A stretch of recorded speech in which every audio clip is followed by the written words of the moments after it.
This is the Stop Playing podcast with Sham and Shaka. I'm Sham. I'm Shaka. What's going on, Sham? Not much. Hump day.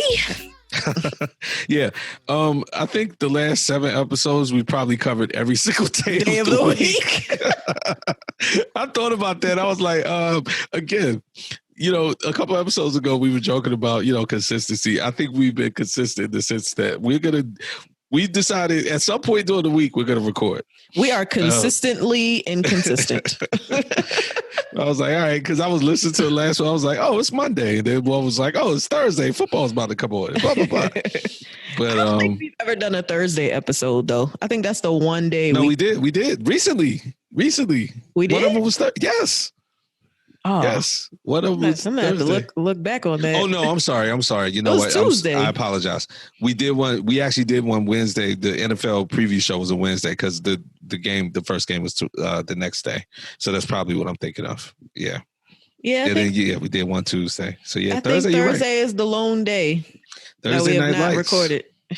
Which ironically would be a better day. Thursday will be a better day than a lot of days we decided to do it. But absolutely, actually, yeah, because you think of how the news cycle goes. Mm-hmm. Like Sunday through Wednesday, we probably could have a lot of stuff. Absolutely. Or even Friday through Wednesday, we probably could have a lot of stuff to talk about. Absolutely. And then we could just start all over again, collecting for the next Thursday. Absolutely, because as we know, and we've mentioned it a couple of times, Friday night, you know my politics, Jones. That's when a lot of political stories drop because they want to do a Friday night dump and make sure it gets covered it gets like submerged over the weekend. So that's when a lot of like real big controversial stories drop. They get leaked by administrations and stuff.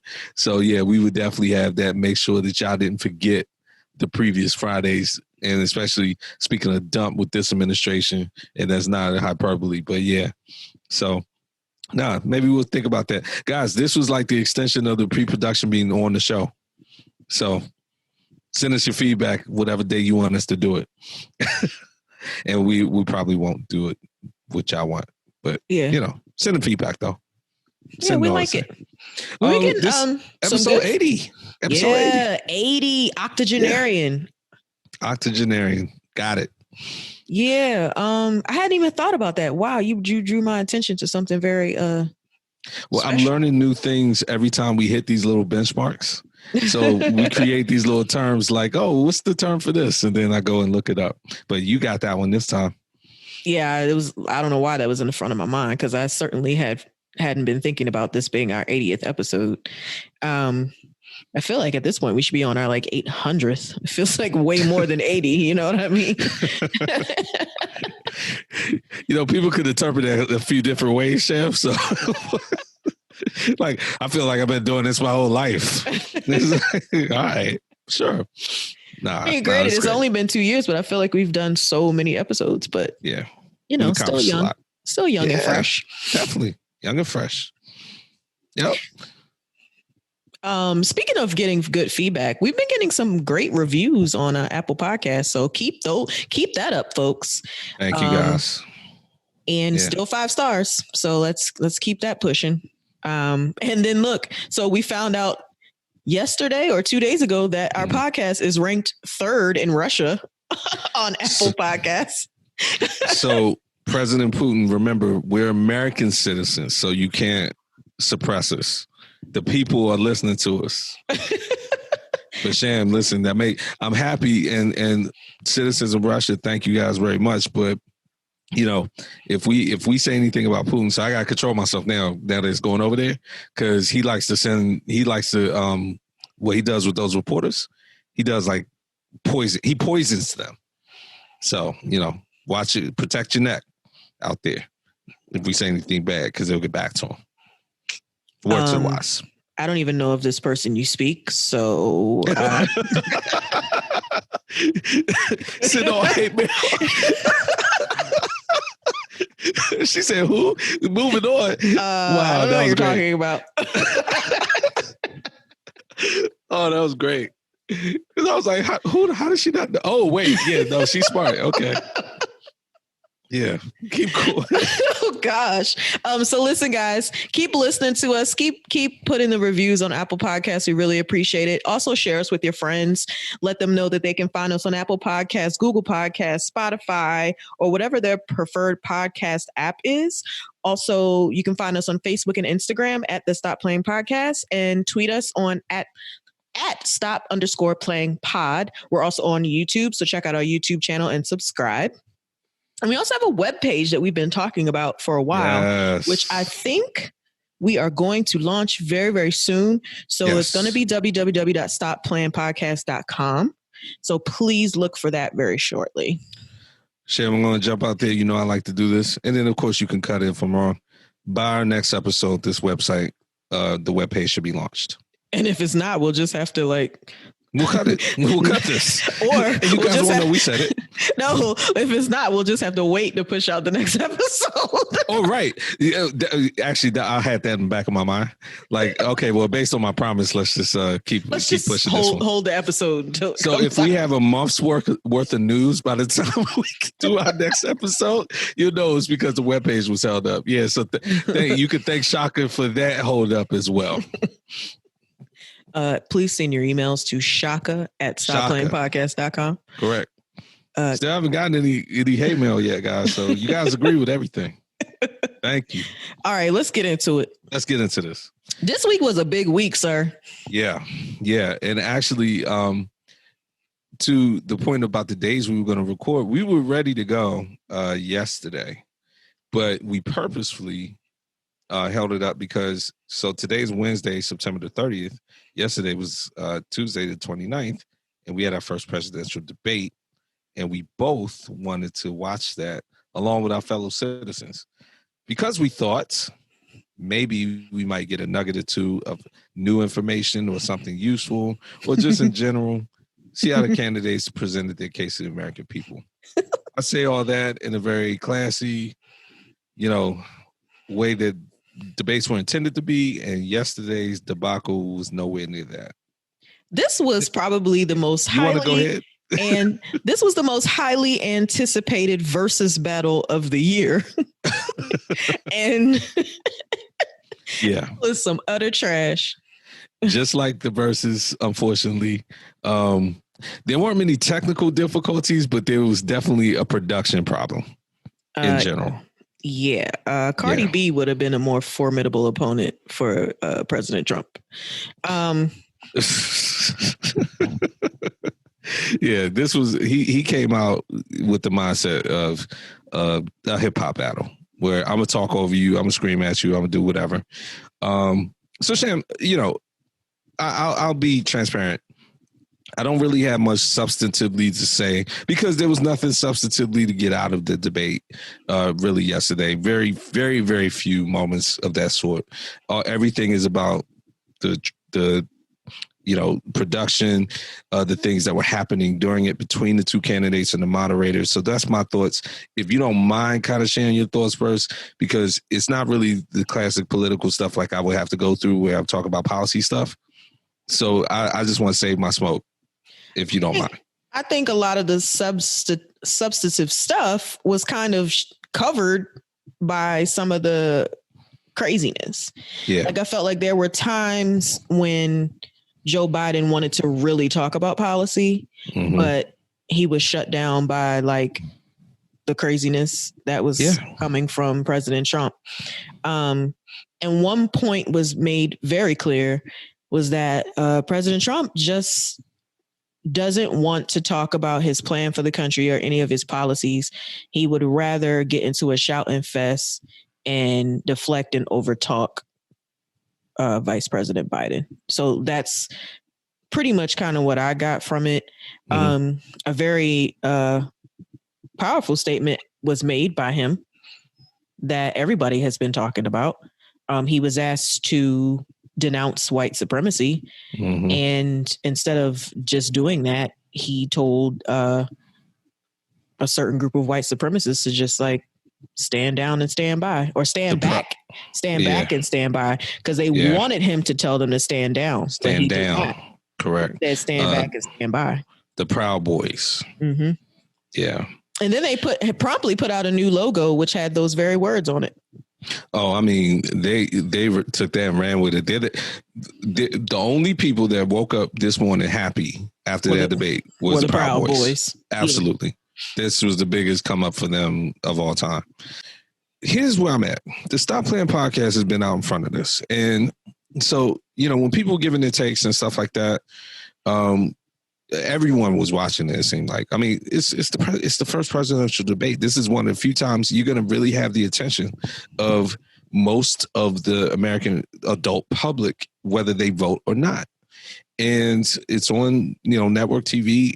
It has no commercials. So, I mean, everything about it has the best thing about it. Yeah, has an importance where, look, this demands your attention. And if you're going to do something that demands everyone's attention and put something out there, you know how people feel when they go to see a bad movie, which is far less important than this, but it's like the studio put time and money and had all these people working on it and all this stuff, and then they ask you to pay, at this point, damn near $20 a ticket to go see it. And if it's a bad movie, you're like, wow, that was a waste of my time and money, and you have this feeling of disgust. I multiply that by 10, because even though it doesn't really cost you anything to watch the debates, it definitely is a stretch of your time, and B, it's like you're trying to invest, your time and energy into trying to learn something about who are going to be the leaders of this country, and then it's not set up properly. And I've been complaining about this since really we started the podcast, but even before that, with every debate. Now, we're going to talk about the moderation, because I actually, for once, am going to actually stick up for the moderator, Chris Wallace. A lot of people had a problem with how he did it. I'm not saying he did a great job, but the point is, there's not much really you could do with that.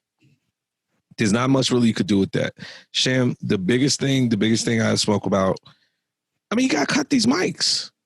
You have to cut the microphone.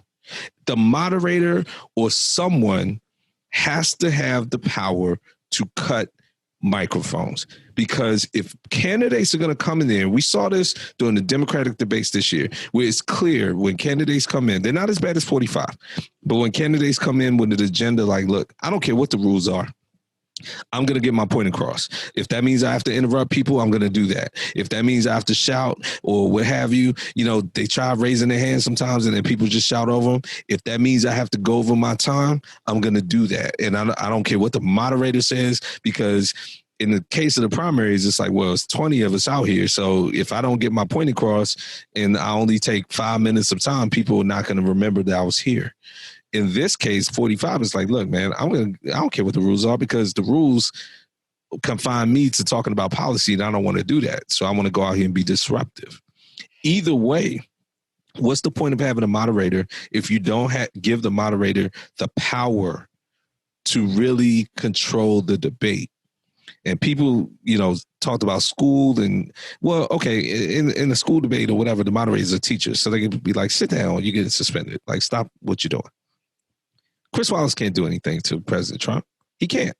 He can only say, look, your people agreed to this and please go by the rules. But what can he do after that? So, I just think it's called the Presidential Debate Commission. I believe you looked it up, right before. Yeah. And I looked it up too. I did some research on it. After I've done research on it, they started in 1987, so it's not like they have these rules for like 200 years. And even if they did, they need to change them, like now. Well, so that's my smoke. They've decided that they are going to cut off the mics for the next two. Right. But I'm with you in the fact that, yes, they've been around since 1987. They were around 4 years ago when this was happening, and more of this happened 4 years ago. I think he kind of went a little more gangster on Joe Biden than he did on Hillary, but he still did the same thing 4 years ago. So you knew that this is his method of debating. So you should have kind of thought about this beforehand. That's the main change that they're going to do as far as the rest of the debates are concerned. And that's the Commission on Presidential Debates. Correct. Now, to your point, And so, let me clarify. You have the Commission on Presidential Debates because they're the only ones that handle the main one. Now, do they handle all of them though? Like, so do they handle like the primaries and stuff? I don't know. Yeah, I'll need to double check that too. For some reason, I feel like it may be like two different entities, but look, the way it's set up, they're independent. They're an independent commission, but both parties contribute to them. So they're an independent entity that gets sustained by both parties. And really, both parties come to sort of a set of an agreement of rules going into the debate. But that doesn't mean anything. Now, if they could cut these mics, I want to see how that goes next debate, which is, the next presidential one is in 2 weeks, basically. It's like October 15th, so a little over 2 weeks. The vice presidential one, I believe, is next week, Shan, if I'm not mistaken. I'll double check that date, that debate, or that date. It's next week. Yeah. Shan, now we've been put in the spot, or not put in the spot, but we kind of saw this coming anyway. But if you want to talk about policy in this election, that's pretty much the debate you have to go to to see it. You know, Joe Biden and Kamala Harris. No, I'm sorry, Mike Pence and Kamala Harris. So actually, the only time I remember a vice presidential debate being extremely highly anticipated, you and I talked about Mike Pence and Tim Kaine before. I think people wanted to see what Tim Kaine was going to do and if he would be able to derail Pence. He wasn't. The last one I remember where it was like on its own anticipated was Sarah Palin and Joe Biden. You know, when McCain and Obama were running in 2008. Right. And that was only because Sarah Palin, like after she got, announced, at first it was a lot of fanfare, but then like it almost immediately started coming out that she didn't know what the hell she was talking about. Yeah, she could be rushing from her house. Right. And she didn't know anything. So by the time the debate came around, people were like, oh my God, is she going to embarrass herself and like lose the election? And we've talked about this movie before. Game Change showed how she like basically memorized all her lines for that debate. But the point is, that was an anticipated vice presidential debate. I think this one is comparable in terms to that one of anticipation because how bad the real presidential debates are going to be. Well, even with this new thing. This one is more anticipated for a different reason. Like the last one was more anticipated because people wanted to see Sarah Palin fail. Right. This one is more anticipated because we need to know what's going on, and they're the only two that can really tell us at this point. Exactly. Or to expand, not only wanted to see her fail, but Republicans were very nervous. Like, oh my God, is she going to fail? This is a disaster, basically. And she didn't fail as much. Again, she memorized her lines. So she didn't fail as much as they thought. But to your point, people wanted to see what would happen. It was like a car crash. They wanted to see what would happen. But this one, I think people will go to it because they know both people, neither Mike Pence nor Kamala Harris is in the business of embarrassing themselves in the public forum. Tim Murtaugh, Donald Trump's communication director, he said the only reason the commission is making these changes is because their guy got pummeled. Yeah, they've been trying to spend that. They said, President Trump was a dominant force and now Joe Biden is trying to work the refs. They shouldn't be moving the goalposts and changing the rules in the middle of the game. I like how they're using all these football references since he tried to say he saved college football yesterday. He saved the Big Ten. The Big Ten, right. And Ohio is very pleased with him for that. It's crazy. Even though 3 teams have like big outbreaks, but anyway, outbreaks all over the place, right? But it's anyway, that was last night's debate. Not like you said, nothing much to really gain from it except for like some funny little comedic notes. But it's definitely supposed to be different next time, and it's non-negotiable with the committee is setting up. So both sides are just going to have to deal with it. Well, now that's interesting you say that though, because okay, so non-negotiable means these are the conditions we're putting out if we're going to do the debate. But to your point, both sides, they have to agree to it. And if they don't like it, they can say, all right, well, we're not doing it. You know, they're not legally mandated to do the debates. But to your point, the commission is making it non-negotiable. Like, if we're going to do this, let's do it. I'm interested to see if at the last minute, I'll say all that to say, I'm interested to see if at the last minute, we already see 45's people, you know, spinning it, if they're going to try to get out of it. I was surprised because I was wrong on the podcast. I said there will only be 2, and I'm surprised he's doing all 3. Well, initially there was only going to be 2. Yeah. They only had said that there were going to be 2, and then they changed, then it became 3. But, right. Yeah, I mean, but that if he says he doesn't want, if the Trump camp says he doesn't want to do it, it's only gonna make him look bad. It's not, you know what I'm saying? Yeah. So yeah. So the immediate reaction, this should be talked about after the debate. I was watching CNN. Did you watch anything after the debate? I was watching NBC. MSNBC. Okay, good. So we watched 2 different. No, NBC, not. Oh, just regular NBC. Yeah. Okay. So I was watching CNN. So they get the panel, and the panel is Wolf Blitzer. He has his own little desk or whatever. So they're in different places, and he has his own little panel. So he starts off and he talks about it's a bad debate, you know, whatever. And then he immediately introduces the idea. This is what made you think of it. Like, should Joe Biden, if I'm him, do I even do another debate if it's going to be like this? So that's a legit question. So he like throws that out there. Then they cut to Jake Tapper. So Sham, I don't know if you've seen social media and seen like what Jake Tapper said, like out the gate. But he goes, "This was a hot mess wrapped inside a dumpster fire, wrapped inside a train wreck," or something like that. Yeah, and then I saw that.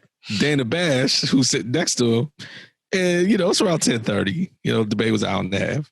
She goes, "Well, look, I'm gonna just go out and say it. This was a shit show. And we're on cable and it's late, so I can say that." So I thought that was great that they were both just going crazy. But it made me think of it because you talked about how bad Trump would look. And Kamala Harris, they interviewed her maybe like 20 minutes into it, right after. And they asked her, they said, you know, should Joe Biden even do this? Are you going to talk to him? And she was like, no. We're doing all the debates because we don't want to, we're not going to run from any debate, no matter what. So whether they change the rules or not, if there's an opportunity to do one, we're going to do it. So I think it was important for them to get out in front of that right away. The only other thing I didn't like the Joe Biden. He was fine. I mean, again, it was a circus, so it wasn't much he could do. I didn't like that he didn't directly answer the question, and Kamala Harris didn't either, about what they were going to do about the Supreme Court.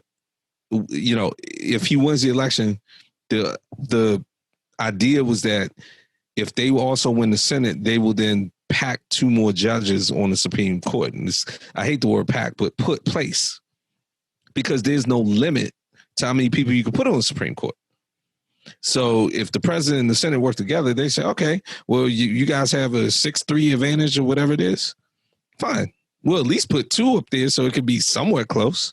And now we can have 11 people up there. And people have been putting that out. And the Democrats, like actual people in Congress, have been putting that out. And they asked him about it, and he didn't. I don't want him to say whether he's going to do it or not, because that can affect the election. But he should say something like, that's not off the table. He's on some like, well, I don't even want to talk about that. Let's focus on the election. Well, no, but part of the election is you have to tell people what you're going to do after it. And then they asked Kamala Harris, and she did the same thing. So, yeah, that's been coming up a lot about there not being a written rule saying you can't have more than 9 justices. There's just always been 9. And, you know, this will be a good time. Yes. To kind of just put, 11. I mean, the Senate, the Republicans are making their own rules up as they go by doing what they're doing.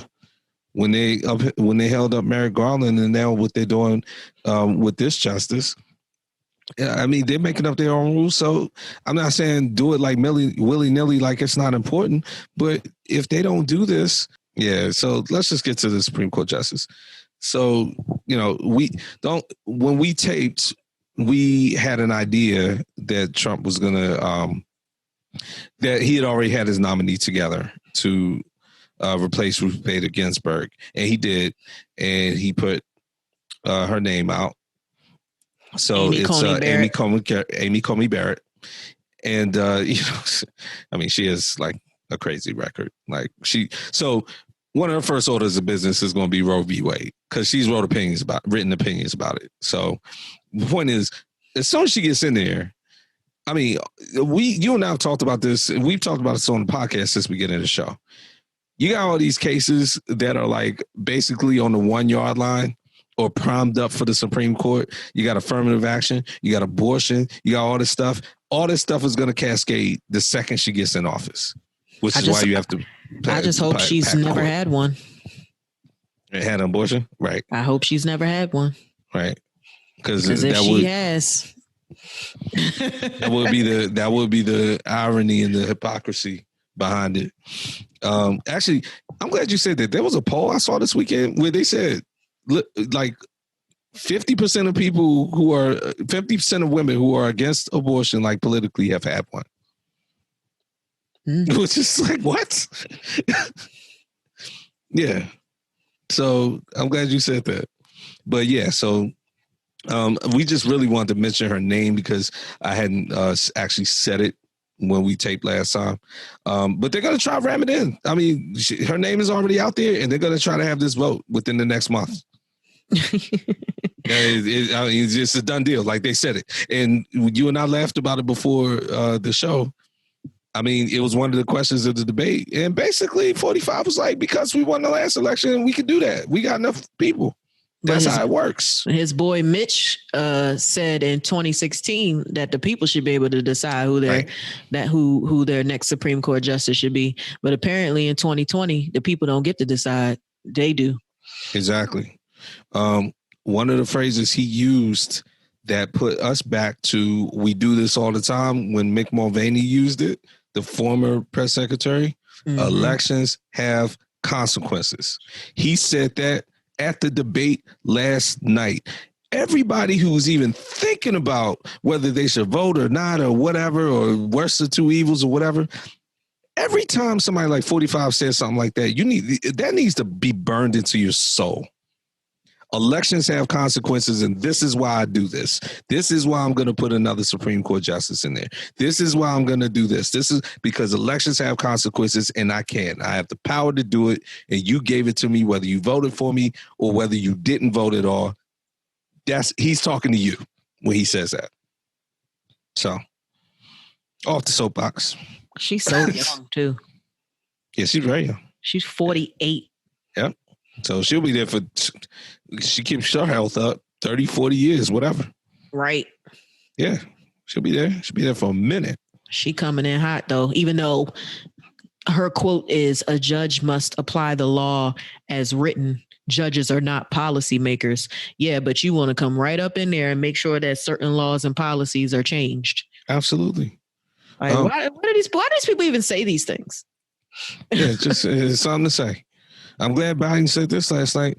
So I'm talking about abortion, and we talked about it on the show. The Affordable Care Act it's on a wire's edge at this moment. The second they get enough votes, they've been conservative opponents of Obamacare. That law is coming down. Period. So whether it be through the Supreme Court or if the Senate turns around, makes another try to do what they did when McCain put his thumb down. So now they know they can't really probably, because they're probably going to lose seats in the Senate. They're going to go at it from the Supreme Court. The second this lady gets in there, the first case or one of the first cases they're going to hear is about Obamacare. Oh, absolutely. And it's going to be done. Yeah. Millions of Americans are going to lose health insurance because in the middle of a pandemic. Because our 45 has a hard on for 44. Correct. Because it's not called Trump care. Other reason. Yeah. And because it's not called Trump care, to that point, half of the lies he tells is like, oh, no, I want to protect pre-existing position. I want to do this. He claims credit, quote unquote, for like half the stuff Obamacare does, but still wants to wipe Obamacare off the books because he said it last night. Yeah. He said he's made it better. So if you made it better, then why are you trying to get rid of it? Exactly. And so which is it? Either you made it better or you don't want it at all. So it's just a circle of lies. Circle of lies. On to another circle of lies. Oh God, worst circle of lies. A worse circle of lies. Life and death lies. So we had Breonna Taylor's grand jury. Sham, you're in the legal world. I hate to call it a grand jury verdict, right? It's grand jury finding. What would be the more appropriate, I guess, way to describe it? I think technically the judge makes the verdict, but the grand jury kind of makes the finding, like you said, like they, so. Yeah. So nobody's charged with murder, period. I believe reckless endangerment for wanton endangerment. Wanton endangerment for the shots that were fired, period, that went through other people's apartment in the raid. Yeah. So the walls adjoining her neighbor's apartment got more justice than she did. Correct. I mean, trash. Trash. Absolute trash. And so then beyond that, one of the grand jury members, anonymous still, I believe to this point, filed suit against, I don't know if it was Louisville, the city, or Kentucky, or what have you, saying that they wanted the grand jury transcripts to be released because basically what they're saying is, yeah, we made this finding based on the evidence that was presented to us, but that doesn't reflect the evidence that is out there, period. And it further demonstrates that there was some kind of cover up starting from the Kentucky AG's office all the way down to, our proceeding. And Daniel Cameron. Yeah, the Kentucky AG, Daniel Cameron, who we talked about because he made time to go to the convention and make a speech about how Black people should vote for 45. Right. Yeah, right. So we had smoke for him when he did that. And then these are the results of that. Now, he made a statement after the suit saying that, so the suit called for the release of the transcripts. He made a statement saying that he will release them. Normally, they don't do that, blah, blah, blah, because of the process of grand juries, but he will do that because he stands behind the case that was presented to the grand jury. Well, there's no suit. I mean, the juror filed a motions. He's moving for the release of the transcripts. Okay. And what Daniel Cameron said was that the grand jury is meant to be a secretive body. And it's apparent that the public interest in the case isn't going to allow that to happen. So basically, because the public cares about it, that's the only reason why he's doing it. Right. And but the problem that this juror had basically is that certain charges were not made available for them to even consider. Right. Thank you for clarifying that. There were no murder charges or no charges outside of the wanton endangerment that they were actually called upon to consider. And that's the problem. There was nothing that actually was affecting Breonna Taylor personally that they could even decide on, which is ridiculous. Like, they should have been given, as jurors, they should have been given a list of charges. They were only given the one. Right. And so it's like, you're not even going to give us the opportunity to serve justice. You're wasting our time. Nobody wants to be on the jury in the first place. But if I'm going to be here, have me here for the right reason, get justice for this young lady. Right. So didn't happen. Sounds like the motion will be granted. Mm-hmm. So we're gonna find out. Excellent. Well, excellent in the sense that it'll be granted. Daniel Cameron's trash. He's absolute trash. If we thought he was trash at the RNC, we know for certain that he's trash now. Like, there were 6 possible homicide charges that was supposed to be presented to the jury, and none of them were made applicable. It's like, dude, at the RNC at the time when you barely mentioned Breonna Taylor, but only in the sense of you were just running down a list of stuff, but you didn't say anything, as we talked about when we had Reese on the show. And Reese astutely brought this up. Yeah, you mentioned her, but you didn't say anything about what you were going to do about the case. What are you doing? But anyway, all right. So trash. Hopefully, I don't know when his term or how that works in Kentucky and when he's up, but please remember that. Sham, I mentioned at the top of the show, I'm wearing my I voted pin right now, just by the simple fact that I got my ballot today and dropped it off. So I'm wearing my, they send it with a little sticker in DC, like how you would get if you actually went to the poll. Mm-hmm. So I'm wearing it and I'm proud of it. And it's one of those things like I already posted it on my personal page. I'll probably post a picture on the podcast page too. Like, guys, you know, when we do these news stories, every story, it seems like, unless it's like local news about like some of the stuff we're about to talk about later, that no ballot's going to have a control over at all. But Jesus. for the most part, all of these things cascade down to Stop Playing Podcast family, everybody else. Man, you got to get to these polls when you have the opportunity, whether it's our presidential election or your local election every 2 years or whatever it is, because the people in charge, when they think you're not looking, think they can do whatever they want. And this was another case of, in Daniel Cameron's case, for some reason, he thought he could get away with this. Yeah, and he thought they could get away with this. Absolutely no reason for that. And his days are numbered. Yeah. Like his days are absolutely numbered. They have to be. He will not win again. He can't. He cannot win again after this. Right. So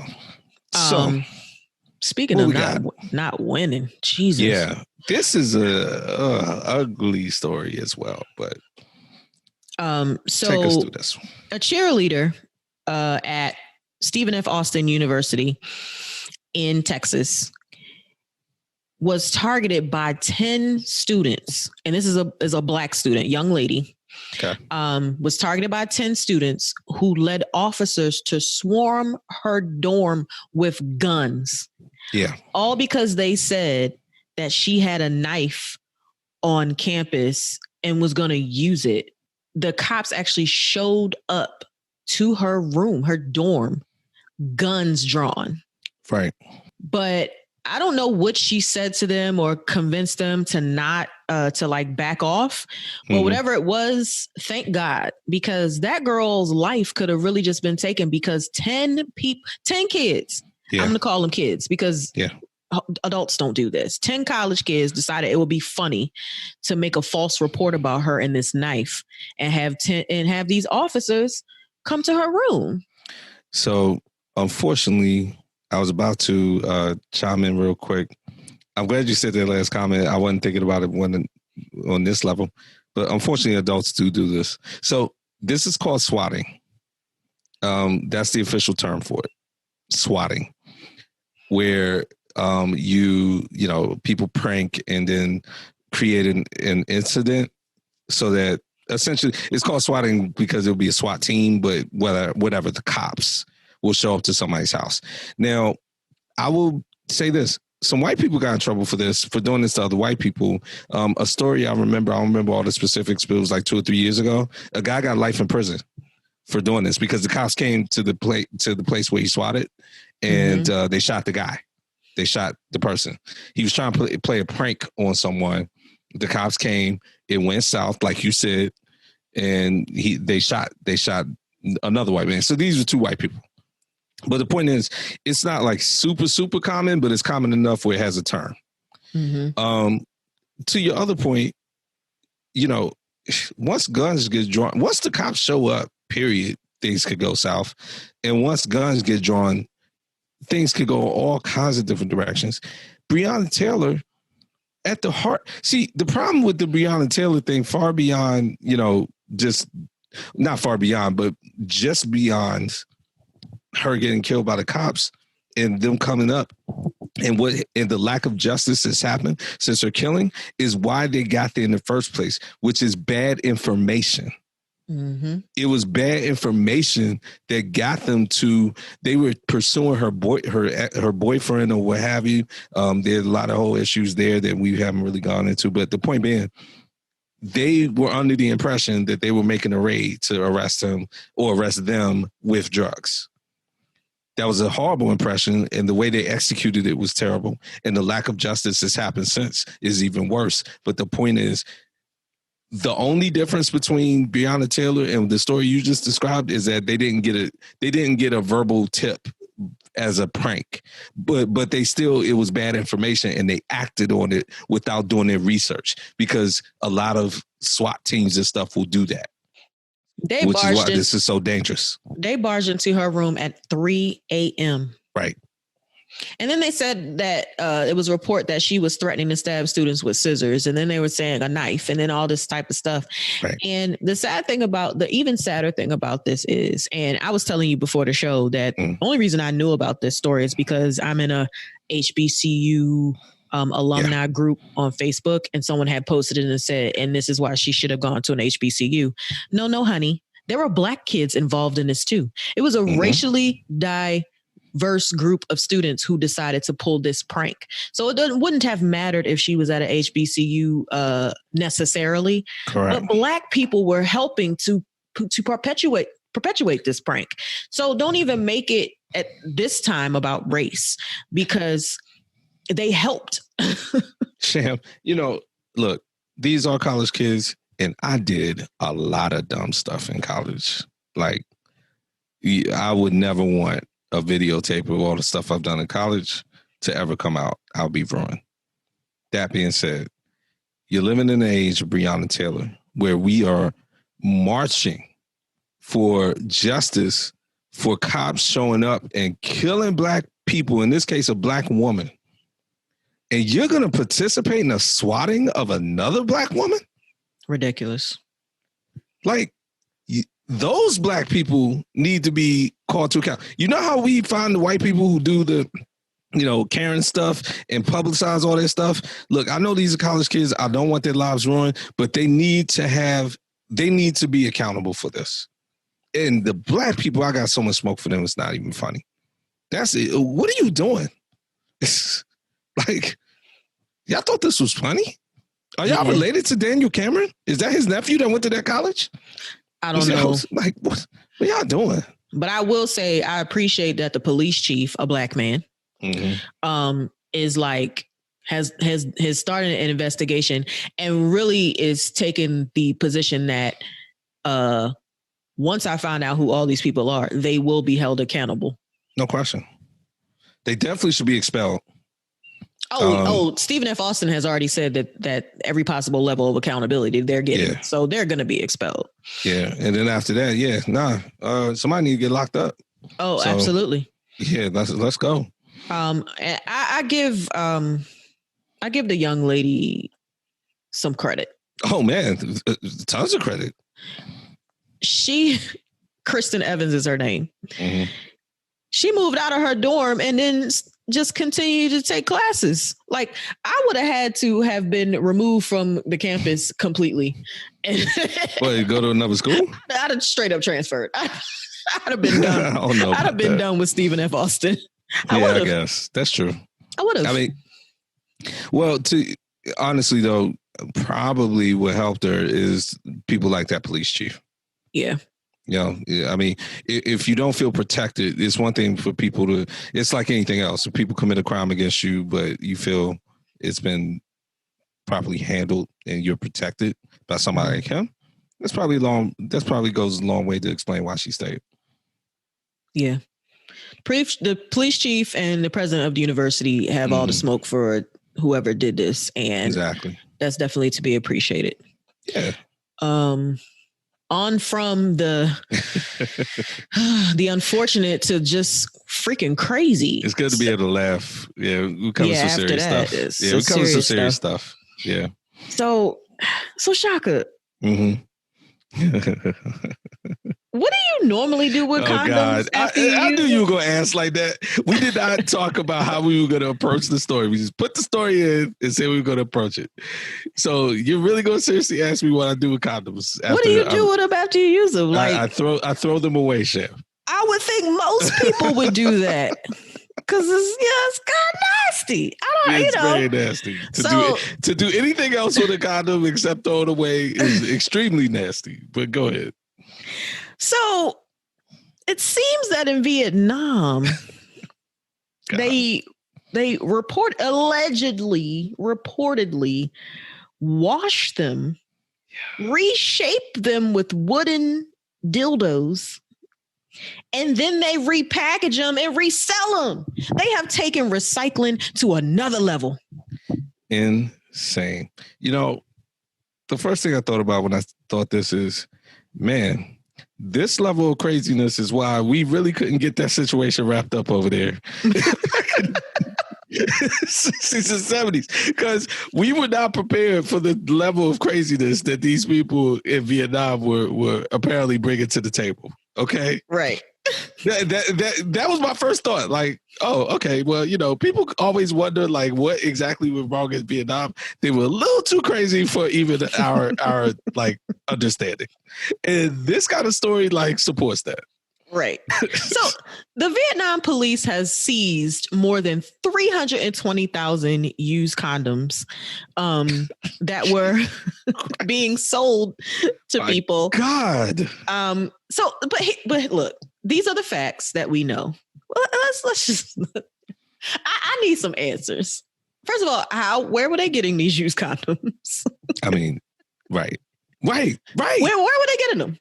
Were they raiding trash cans? Were they going in the sewer? Were y'all just like soliciting people like, look, hey, when you're done with your condom, don't throw it away. Like put it, and then gave them somewhere to take it. Was there like a black market app or something? And be like, yo, I got like 500 condoms for you. And they was just like paying people for them. Like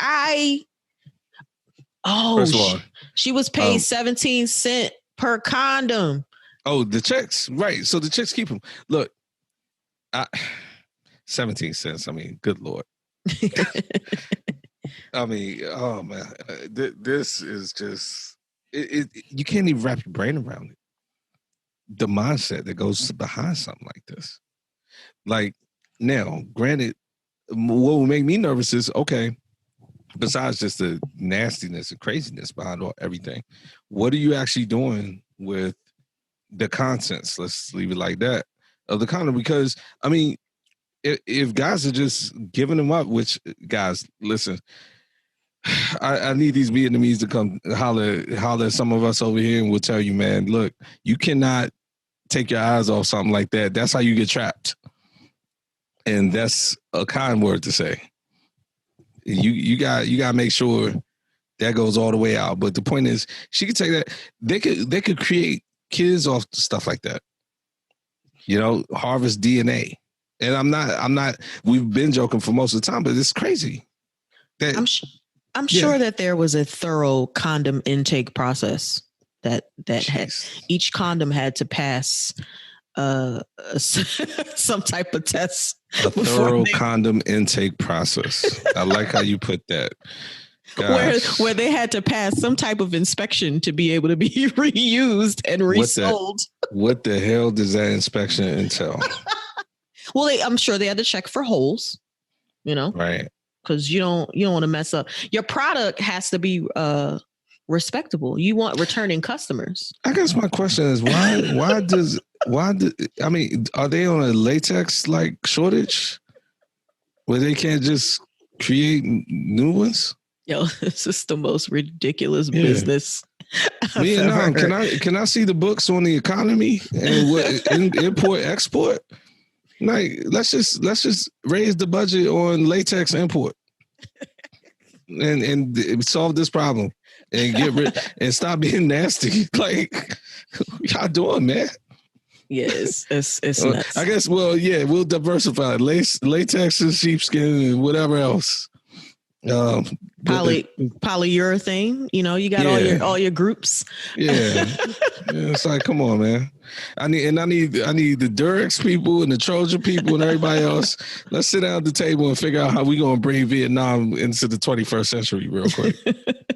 Golly. Well, the woman who owned the warehouse has been arrested, so I'm sure this business will be shut down very soon, if not already.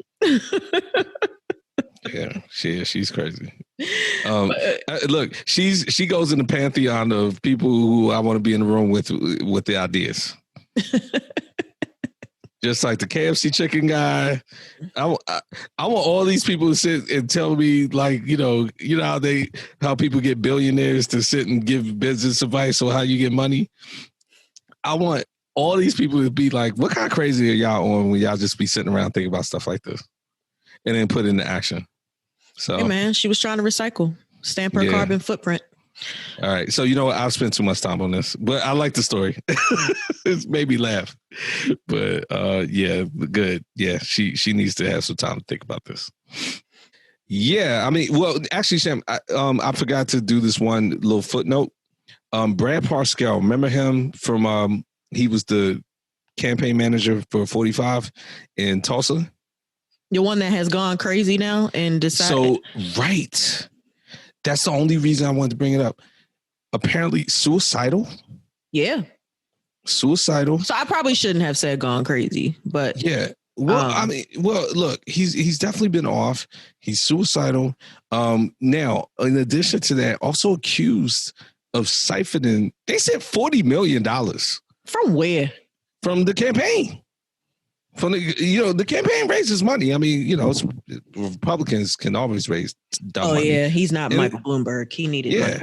And just they say he was siphoning it off, like almost embezzling it. So I'm guessing maybe he's suicidal because if that manifests because the itself, chickens have come home to roost. Exactly. If that manifests itself, he will be prosecuted. But I just thought it was noteworthy. He had been in the news. This came out like 2 days ago, that he's been cited to possibly be embezzling funds for $40 million. And we had talked about him when Tulsa, that 45's Tulsa rally went bad, which you mentioned some of the funny lines. I can't lie. When 45 was like, when they were talking about masks and the virus, and Joe Biden was like, look, you shouldn't have people there. I don't have people in mind. He's like, because nobody would come. That was funny. I'm sorry. It was false, but it was funny. But I thought Biden would say, well, nobody actually came to your rally. Y'all got TikTok trolled. Episode 72, guys. But just wanted to put that little footnote in. But other than that, that's all political world news we got for tape. All right, moving on to entertainment.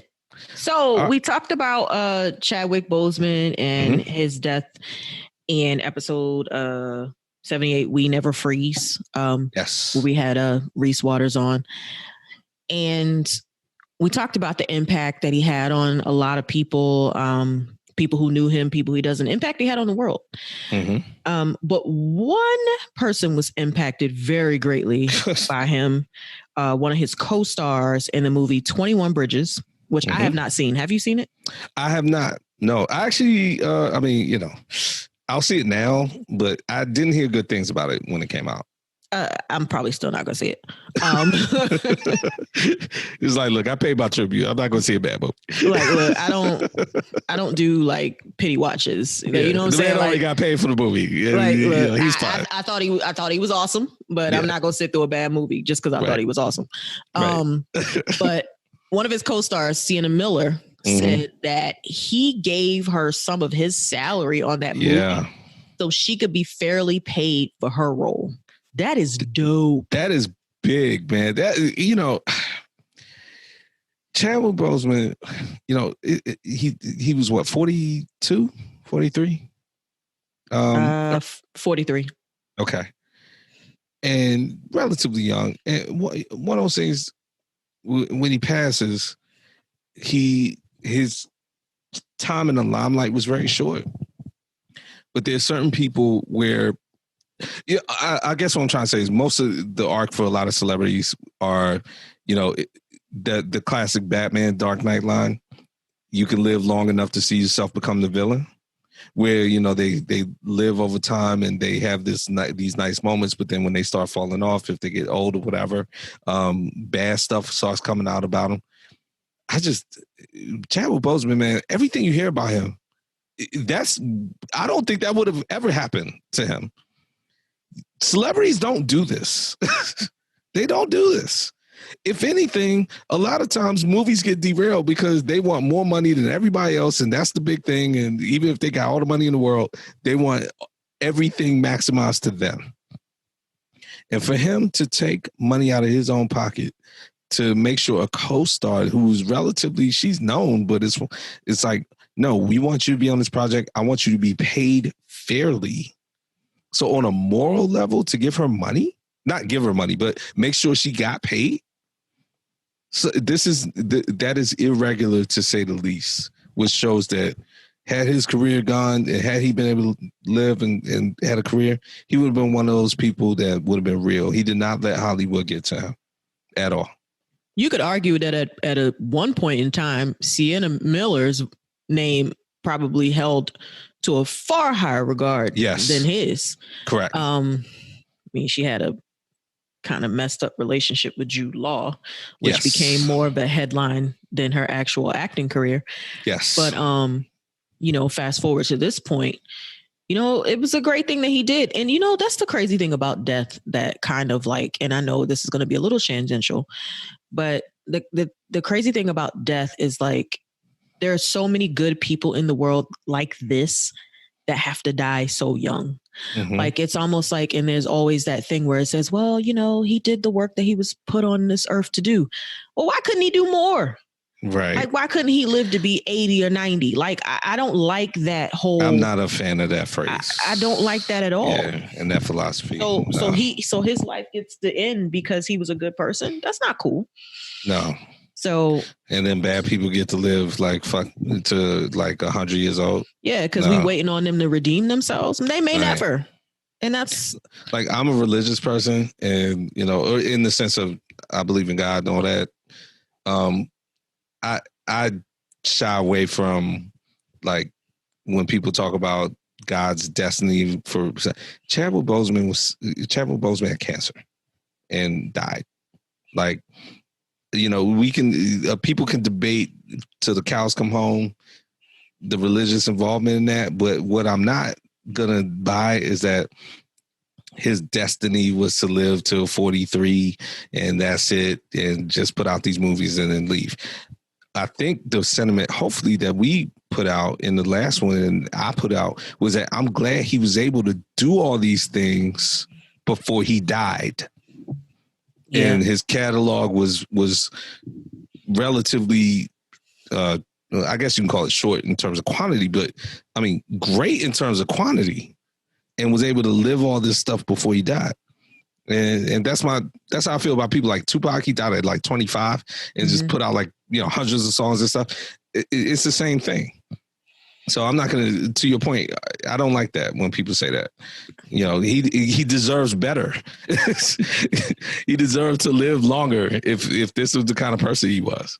So, yeah, I feel like a person's apex should not be their end credit.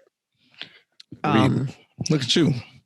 But throw out all these words, Stop Playing Podcast, get your glossaries out. Anyway. All right. So you're caught up on Power. I'm caught up. So the last episode, I couldn't talk about episode 3. And I feel like at this point, I don't even remember what happened for real. So well, we can summarize some things from 3, but 4 is the more recent one. The only thing I remember from episode 3 was the teacher banging his grad assistant. Correct. That a couple of things stood out from 3. Your favorite ashy voice, which every time I see her talk now, I think of the word ashy. Because it sounds like, I don't know, like her throat needs to be moisturized. I don't know. It just comes out ashy. She's back in the mix. Oh yeah, because they did the mock trial. The mock trial, correct. Yeah. Which the mock trial is everything wrong with Tasha St. Patrick. Mm-hmm. Which is it's not an uncommon thing to do. Like, correct. We do. Correct. Well, we do mock trials all the time. So I don't know why Tariq was pissed about that. Well, that's just him not knowing anything. Well, he just doesn't know that. Right. He just didn't know that. Honestly, I like the fact that he expressed it like that. And then that forced them to explain it to him so that there are other people who don't understand that. I think that was a good vehicle to do that. Mm-hmm. So also, I think that just the big thing is that Tariq is formally getting into business from 3, I should say, is formally getting into business with Mary J. Blige. And which to me, I was like, that whole scene with them at the end where he's like, I want to work for you, or I need you to be my supplier, or however he put it. Right. Like, I don't think she was resistant enough. I think she was just like, oh, okay, well, blah, blah. And I'm like, wait, this is a child. You letting a child tell you how what things are going to be? Like, that part I didn't like. Well, I didn't like it. I think I'm glad I watched them. I pretty much watched them back to back. I think what you saw in episode 4 was her, either the writers themselves or maybe they were thinking the character was like, yo, I kind of agreed to that way too quick. I need to do more research on this, so to your point, again, one of the things I'm liking about this up to this point, I'll just go ahead and email it now, and then we can go ahead and cover whether it's 3 or 4, but really more 4 in my opinion. I think the writers are doing a good job of trying to make sure ends aren't loose. They're tying up ends. They're making things make sense. Even if characters make a decision that is kind of like, what? I mean, at least what I've seen so far, they're doubling back on it, and they're being like, okay, either the character realizes that was a mistake and they're expressing that, which makes me feel better. That means you don't even have to explain it. As long as you know this is dumb, I'm fine. So that Mary J part you talk about, I feel like every time we saw her in the 4th episode, she was like, yo, let's dig into this because maybe I agreed to that too fast. So I'm with that. What's been so you were holding your tongue on 3. I mean, I know you just said basically you kind of so really 3 between where we are at this point, what's standing out to you? I'll tell you what's not dumb. And Tariq has never really been school dumb or like he's always had like school smarts. Yeah. The street smarts are still developing, but the app. Oh God, the way they were going through that. Shane, you know what vibes it was giving me as they were kind of going through the montage? Social Network. Yeah. I was getting Social Network vibes from that. Yeah. I was like, yo, this is spectacular. I was like half this smart in college, or like in this sense, to do something like this. Yeah. Go ahead. I didn't mean to interrupt you. That app is dope. That was one of my notes. That was one of my notes. Yeah, go ahead. That was everything. The 2 girls, though, I feel like he actually likes the girl that he's in class with. Not necessarily likes Mary J. Blige's daughter. I think he might have like found her interesting in the beginning, but I don't think he really likes her as much as he likes the Lauren girl. Because even when she came to the room and she sat down and she kissed him on the bed, you could see there was a little bit of hesitation and resistance with that. And he hopped up very quickly and got out of that situation. Yeah, I have an interesting note on that, but I'm going to save it because I want your opinion on that. So the son, I guess the older son, the one that the father wants to run the business. Yeah. And Mary J. Blige is like, no, I don't want him to run the business. I feel like she kind of knows about his sexuality, but the father doesn't. Almost positive he doesn't. She absolutely knows about his sexuality. Yeah. And the father doesn't. And I think that's part of the reason why she's trying to shield him from being the leader of the family business because of what kind of stigma and consequences there may be behind the sexuality portion. Correct. Now, were you surprised when that happened in the art studio? Again, kind of like the teachers who I also want to talk about. Yeah, they're pointless. And I guess I'm resigning myself to the fact, I mean, they said that the next episode is the mid-season finale. So I guess only 5. Yeah, so we're only going to have a few episodes. So I guess they have to speed through a couple of things really quickly. The only thing I kind of was like trying to breeze through the scene because it's like, whatever, well, fine. Well, not the scene, but just the story, the arc. Yeah. The only thing I kind of didn't like about that was that they just, I guess that can happen if people are attracted to each other that quickly, but it was like we are in the same afternoon, right? Like he was sent there to go investigate Tariq. He meets this dude. They randomly in class and then he goes back to his apartment. Like all of this is like within an hour or 2? Like yeah. So fine. I mean, again, fine. It happens. It's college.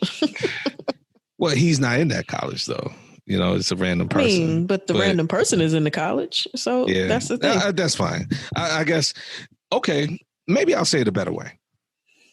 If you're going to make something that quick, that random, then make this whole scene quick and random. I don't need to see them like have all this important build up and all that stuff. Cause it's like, if you're going to have build up, then have true build up. They hooked up. They were attracted to each other that afternoon, hooked up, cut one scene, cut two scene. I guess my question, it wasn't about the details of what happened with them.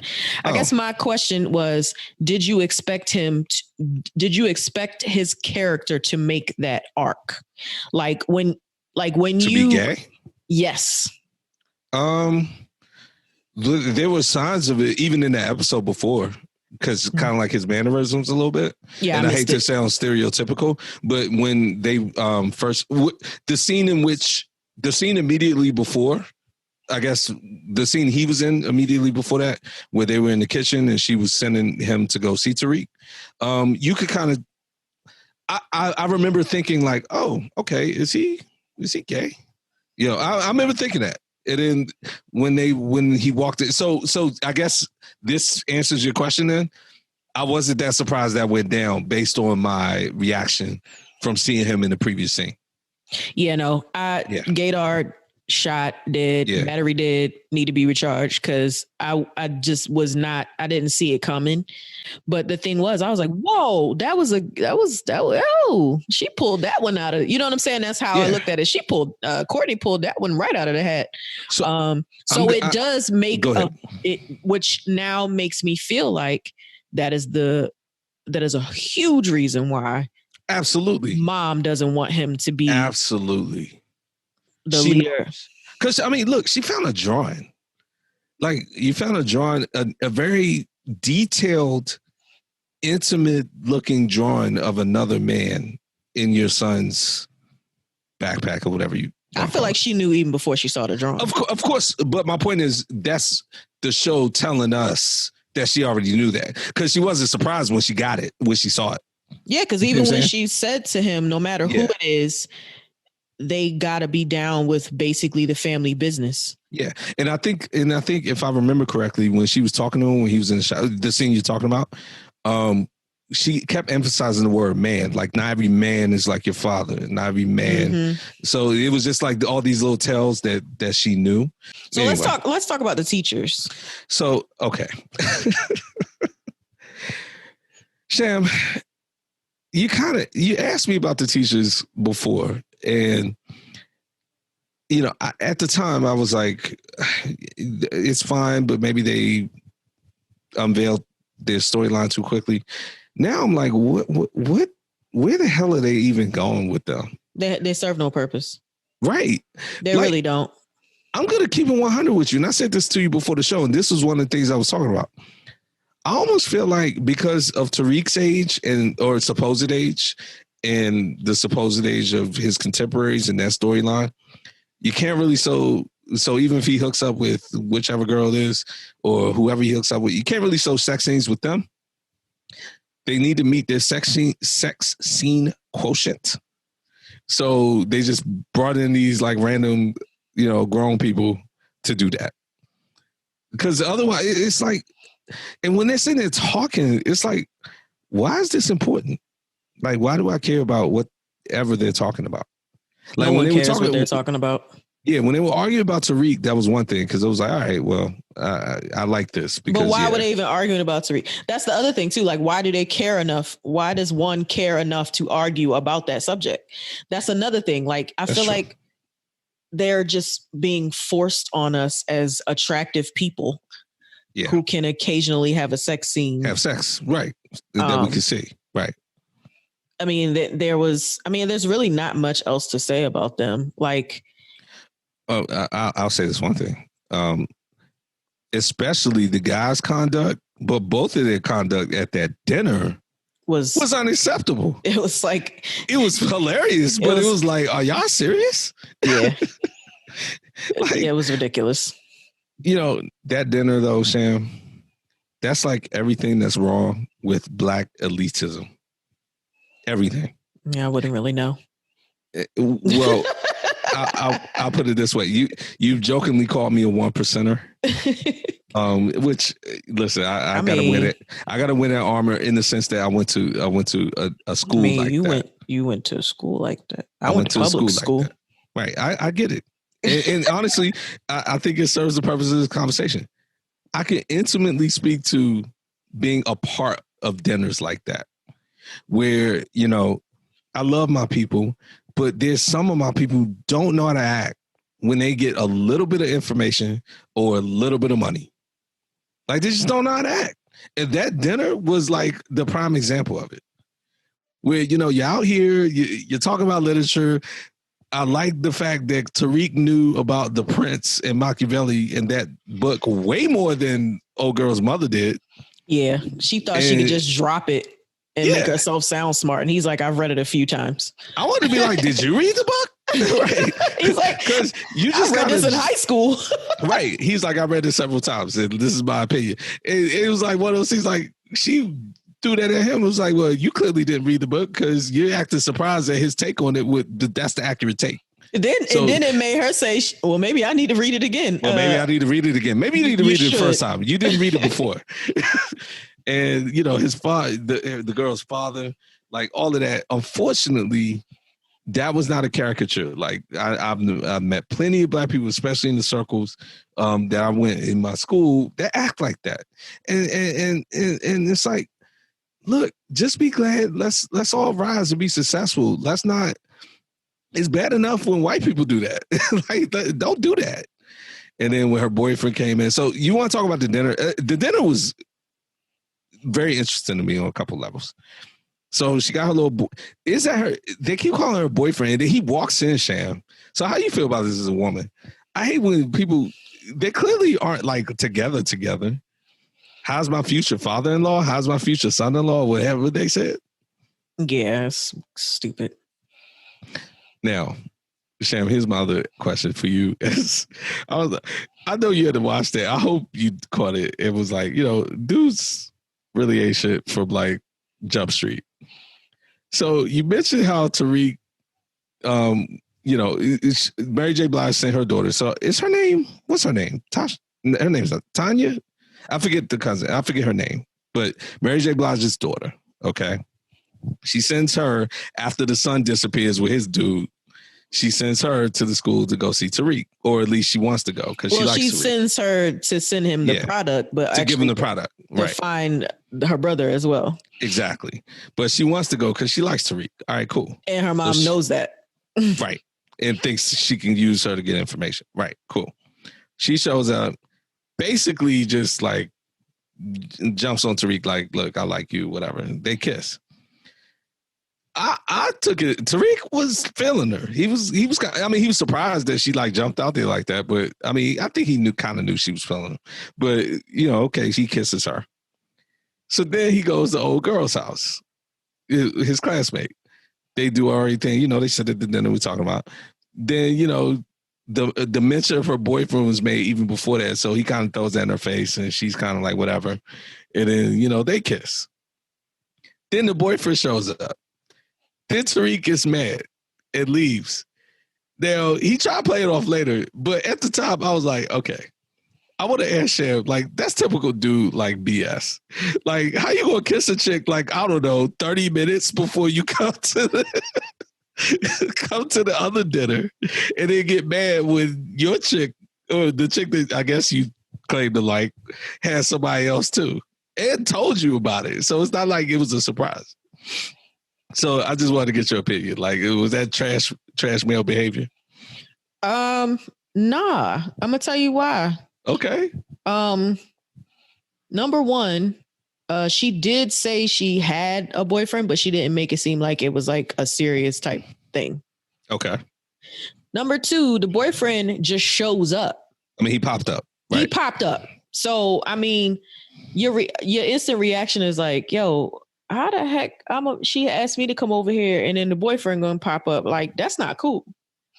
Because even if she is trying to mess with Tariq and she has a boyfriend, those things need to be separate. Like, she would probably be just as mad if Mary J. Blige's daughter popped up while she was visiting. You know what I'm saying? Like, just keep those two things separate. And three, The dude was disrespectful as hell. He said, "Is this some?" He's like, "Is this some kid that you're tutoring?" Like, well, okay. He didn't say it like that. Look, he jumped out there. It was dumb the way he did it because, I mean, Sham, I hate when they do this on TV where you walk into a room and you don't know who someone is and you just immediately start assuming who they are. He should have just asked who he was. Exactly. So you call someone out their name. Oh, this must be so-and-so. It's like, what rational human being does that? Like, you don't know who anyone is. Right. If you don't know them, don't assume who they are. And that's why he just came off like a jerk. He was like, oh, this must be the kid that you've been telling me about that you're tutoring. That was the only part that I wanted to just nuance real quick. He was like, you've been telling me about somebody and blah, blah, blah, blah, blah. But to your point, no. It's still inappropriate. You don't know who that kid is.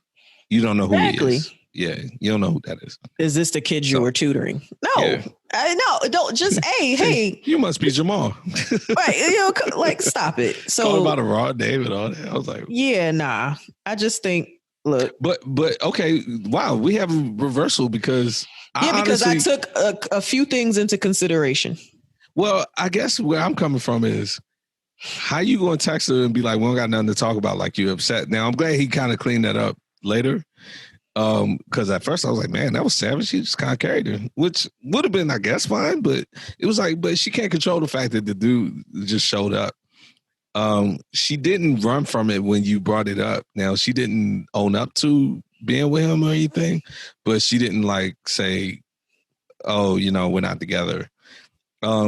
I think the way the parents laid it on so thick kind of amplified the situation. Well, that's my whole point. Because they was like freaking engaged the way they was talking. Right. So they were blowing it up. So that, right. All of this is feeding the fact that I'm like, yo, why did you feel you had to like carry her completely when she was like, yo, I just want to talk. All she said was like, can we talk? So that she could be like, look, you know what that was, right?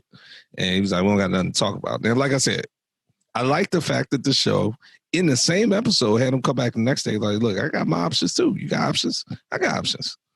It's like, okay. The only other thing I wanted to say about the women when you brought up, and this was the nugget I wanted to say for you. So clearly, in my opinion, with Tariq and Mary J. Blige's daughter, they're setting up a similar situation like Ghost, Tasha, Angela, where the college chick is the Angela, and the streetwise, for lack of a better word, other option is I gotta get her name straight, but I don't even know her name, to be honest. Mary J. Blige's daughter. But Mary J. Blige's daughter, right? So what does she do all day? Why can't she go to college? Yeah, I don't know. I was like, yo, she just like hang out in the kitchen where I always seem to find her with Mary J. Blige. But do you see that angle? Do you agree with me on that angle? Or I saw that pretty much immediately. Exactly, immediately, right? So, yeah. How do you feel about that? I mean, we've already gone down that road. Do we need to? Yes, it's his son. Things are cyclical, but like, I'm a little exhausted with that. Yeah, I'm exhausted with that too. I don't need to see that. I don't need it. Yeah. At all. But that seems like the road that they're going down. And her name is Diana. Yeah. Okay. Right. Thank you. And that's an easy name. I don't even know why couldn't remember that. I think from now on, I'll have a better time with it. And so this power segment is going a little long, but we cannot end it without talking about your boy Sax. Sax. How could I can't blame this power for doing it because he was allowed to exist so long in the last one. He was emboldened by the first series. Right. And so my point is, I can't say. I guess I'm at the point with Sax where anything he does that doesn't make sense doesn't matter because he was allowed to. They can't undo the past. Yeah, he's always going to be able to get away with things that don't make sense from there on out. From now on, like everything he was saying when he was in those judges' chambers was like he should. not only should this case be thrown out, but this man should be disbarred. He should be disbarred and in jail. Right. Like, prosecuted. Like, immediately. Yeah, he keeps getting promoted. Right. Like, come on, y'all. I actually like, again, Method Man settled in very well. I think we talked about that. And when Method Man would say stuff about him, it'd be like, you know what's sad about this? It's bad enough hearing it. We watched all this stuff happen, and he's still like sitting there. Yeah, he doesn't even look innocent. Like, he would be like, so since I allegedly did that, blah blah blah. It's like, dude, what? Whatever. Yeah. But I knew when Detective Rodriguez came in and she was like, yeah, y'all need to put me on a stand, blah blah blah. Yeah, I was thinking to myself, this is the worst possible thing you can do, because y'all were in cahoots. And we talked about that. So it's like, you're going to come in here hot talking about, oh, he did this. But all those things that he did, you were right there with him and you did nothing to stop it. Matter of fact, as he pointed out, you used a lot of what he was doing to your advantage. Right. And she's doing the same thing I complained about when she was doing all that stuff. You sit there and talk bad about him now, and at the time to him. You used to be like, Sax, you're dirty, you're this, you're that, and be doing the same stuff. Right. And now you're going to be like, oh, put me on the stand so I can talk trash about him. Okay, so I'm glad they called you out. Yeah, while he was doing all this stuff, you took his information and went right there. I know this is going long, but in the same process, it was good to see Councilman Tate. Lying ass nigga.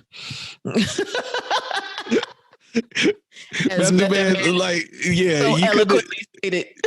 Method Man, thank you for grabbing this dude and speaking for the audience. Like, God, for real, Tate, you are horrible. Like, you're a horrible dude. And horrible with a smile. And yeah, I am hoping that I will have your vote. Right. Oh, that was awesome. Listen, that was one of the many times I laughed out loud during this episode. Like, I thought Davis was going to punch the crap out of him. I know he wanted to. Yes. When homegirl Ashy Voice got served with the flowers and they got served, great. Look, the writing is smooth. I like it. I really do. I find myself not questioning a lot of.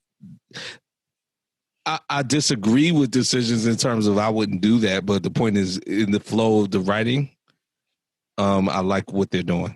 Definitely. Yep. So last episode coming up this weekend until further notice. Yeah, until further notice. Ready to get into some sports? Always. Delonté West, former Cavaliers teammate of LeBron, was subject of a lot of scrutiny because of an alleged affair with LeBron James's mom when they were both on the Cavaliers. Do you believe he did that? I think he did. I mean, no one has really refuted it. Yeah, it was too much smoke. Yeah, no one has actually came out and said that it didn't happen from what I can see. Correct. But hey, mom was just trying to get her some young, whatever. With your son's teammate. I mean, he was available. But and then, subsequently he went to go play for the Dallas Mavericks. And then years later, we have found that he has been addicted to drugs, has been homeless, has been out on the street, that kind of thing. And I think most recently we saw a YouTube video of him in DC where he wasn't doing so well. Correct. So this week, Mark Cuban, owner of the Dallas Mavericks, actually picked him up, took him out to Texas, reunited him with his mom, and then put him in a rehab facility in Florida. And this is a remarkable story. And I said to you when I sent you the story, we need to add this. Well, you knew the story, but I had suggested that we add this because I have a lot of smoke for this. Now, I mentioned a little earlier that there's been YouTube videos. There've been several YouTube videos. There's been several articles about him being drug addicted and being homeless. Pictures. You could Google him right now and see pictures of him looking bad. Correct. And the reason why I have so much smoke for this is because finally, somebody said, this is not cool. Let me help this brother. Instead of making another news story, another YouTube video, putting out another article talking about how bad his life has become, someone finally said, look, I'm going to help this dude get cleaned up. And Mark Cuban has always been one of those dudes who is about what he speaks from what I can see. And we not only applaud him, but, as a community, we should thank him for kind of picking this guy up and helping him get his life back on track. Now, we'll see what happens. I mean, just because you go to rehab doesn't mean that instantly changes you. I mean, some drug addicts go through several bouts of rehab, but at least this is a step. And I'm just so glad that somebody finally took the step, because I'm just so sick of people mocking him and adding more humiliation to him instead of helping him. Yeah, I think people would like world start it. Like, if you could find a clip of Delonté West, put it out. Right. And that was that. People, you said everything about Mark Cuban and that I want to say. And to your point, it's a testament to the fact that it's like, do people, especially Black people, but all people like this, do you want to see someone doing badly? Like, does that make you feel better about your life? That, someone, he was an athlete and all this and had money, and now he's like down in the dumps? Because you see this a lot with celebrities when they get, if they've been out of the spotlight for a while and then somebody locates them and they don't have any money anymore, whatever, people like to shame them. Actually, we were just talking about Power. Remember the mid-season finale? Oh, no, the series finale. When we were talking about how old boy who played, who's on the Cosby Show, was reading the will. Oh, yeah, when they shamed him for working at Trader Joe's. When they shamed him for working at Trader Joe's, and then Tyler Perry turned around, saw that, turned him around. Now he's back on TV. Jeffrey Owens. It just came Jeffrey to my Owens, head. thank you. And it's another one of those, like, all the people who shamed him wanted to do was be the person who saw him and put out a video. Mm-hmm. But there are people who actually want to help somebody. Mark Cuban felt a responsibility to Delonté West. That was his former employee. And Mark Cuban has said many times, you work for him or what have you. That's part of a family. Now, Mark Cuban, independent of this, I'm not, I think he's also learned some lessons from things that have gone on in his company recently with the sexual harassment stuff with the Mavericks. Mm-hmm. Where he was already a good person. I think he has one. I'm not saying this is a vehicle to do this. I just want to give it the proper context. He's been going out of his way, especially recently, in light of that story, to exhibit these type of qualities and bring in, whether it's current employees or former employees. So it's good to see that, though. Good luck to Delonté West. Absolutely. I would love to see him beat this drug addiction and succeed, because I just hate that every time we hear about him, it's a more sad, it's a sadder video of just depicting how sad his life has become. I guess what I was trying to say, people seem to take joy in it. They do. They do the same thing with Maya Campbell. Right.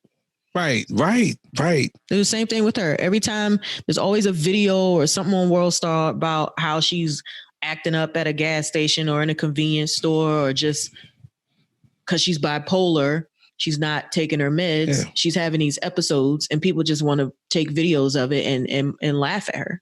Yeah. It's ridiculous. Yeah. That being said, Sham, I want everything you want for Delonté West, but he was still wrong. That's your teammate's mom, man. I don't care what she needs. Can't do it. I mean, he doesn't deserve. These should not be this. The two things are independent. So I'm not saying he deserves anything or anything like that. I'm saying that was wrong. Takes two to tango. Both of them were wrong. Now since we're talking about basketball, so the NBA finals are about to begin, and guess who's left? The Lakers and the Heat. Now, would you have guessed that the Heat would be the one standing in the East? Certainly not before the playoffs started.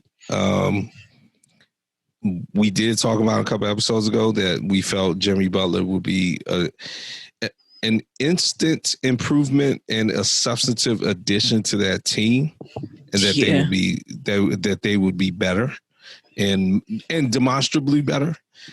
But yeah, the finals, no. Look, in my opinion, in the East, any finals that won the Bucks needed to look in the mirror. That was on them. But here we are. It's actually on right now. I was actually about to say, not only is it on, it should be probably getting close to the end of game one. I didn't even have the TV on. 8.5 minutes left, and the Lakers are about 22. Whoa. Okay. 99 to 77. Okay. Yep. Yeah. All right. So there you go. So look, they got here, and that's fine. But I mean, I think we're seeing it play out right now. The Lakers are heavily favored, and rightfully so. The size of the Lakers is the thing. The Heat came to the bubble ready to play. We've said it multiple times. So what are your thoughts? I hate that the Lakers will probably win this series. I literally hate that they are about to be the NBA champions. Why? Because I don't want LeBreeze to win another one. What? Really? Nah. I don't think you've ever said it like that. I don't. Why? I just don't. I don't even know why. Look, maybe by next episode you let us know. I'm just a hater, I guess. Like I mean, I'm just a hater. Look, I'm certainly not a surrogate. Yeah, this season was a weird season. But look, I'm not gonna say I called it like it was a difficult thing to call, but I remember when he was about to leave Cleveland, when it might be, I was like, you put him and AD together. I didn't say championship, but I was like, that's a huge problem, and it is. LeBron has played well. I think that the Lakers now. This isn't so much about LeBron, but the whole thing. They don't look like a championship team. They don't. And I guess that's also what bothers me too. It's just like, I put this up there with the 99 Spurs. Yeah. But only because of the shortened season and just like how like obviously the 99 Spurs were the NBA champions. For me, it's always going to be an asterisk. And I feel like this is going to be the same thing. It's going to be an asterisk for me. And again, maybe I'm just a hater. I can say that. I'm not going to call you names. I'll say, there's clearly a parallel between those two seasons. I think I'm actually a weird person in the sense that I actually have more respect, not specifically for the Lakers, but for the process of going into the bubble and competing and coming out a champ in the middle of an interrupted season. That's why I give huge respect for Miami for even making the finals, because my language in the playoffs has kind of demonstrated this. In my opinion, you needed to come to this situation with a sense of urgency.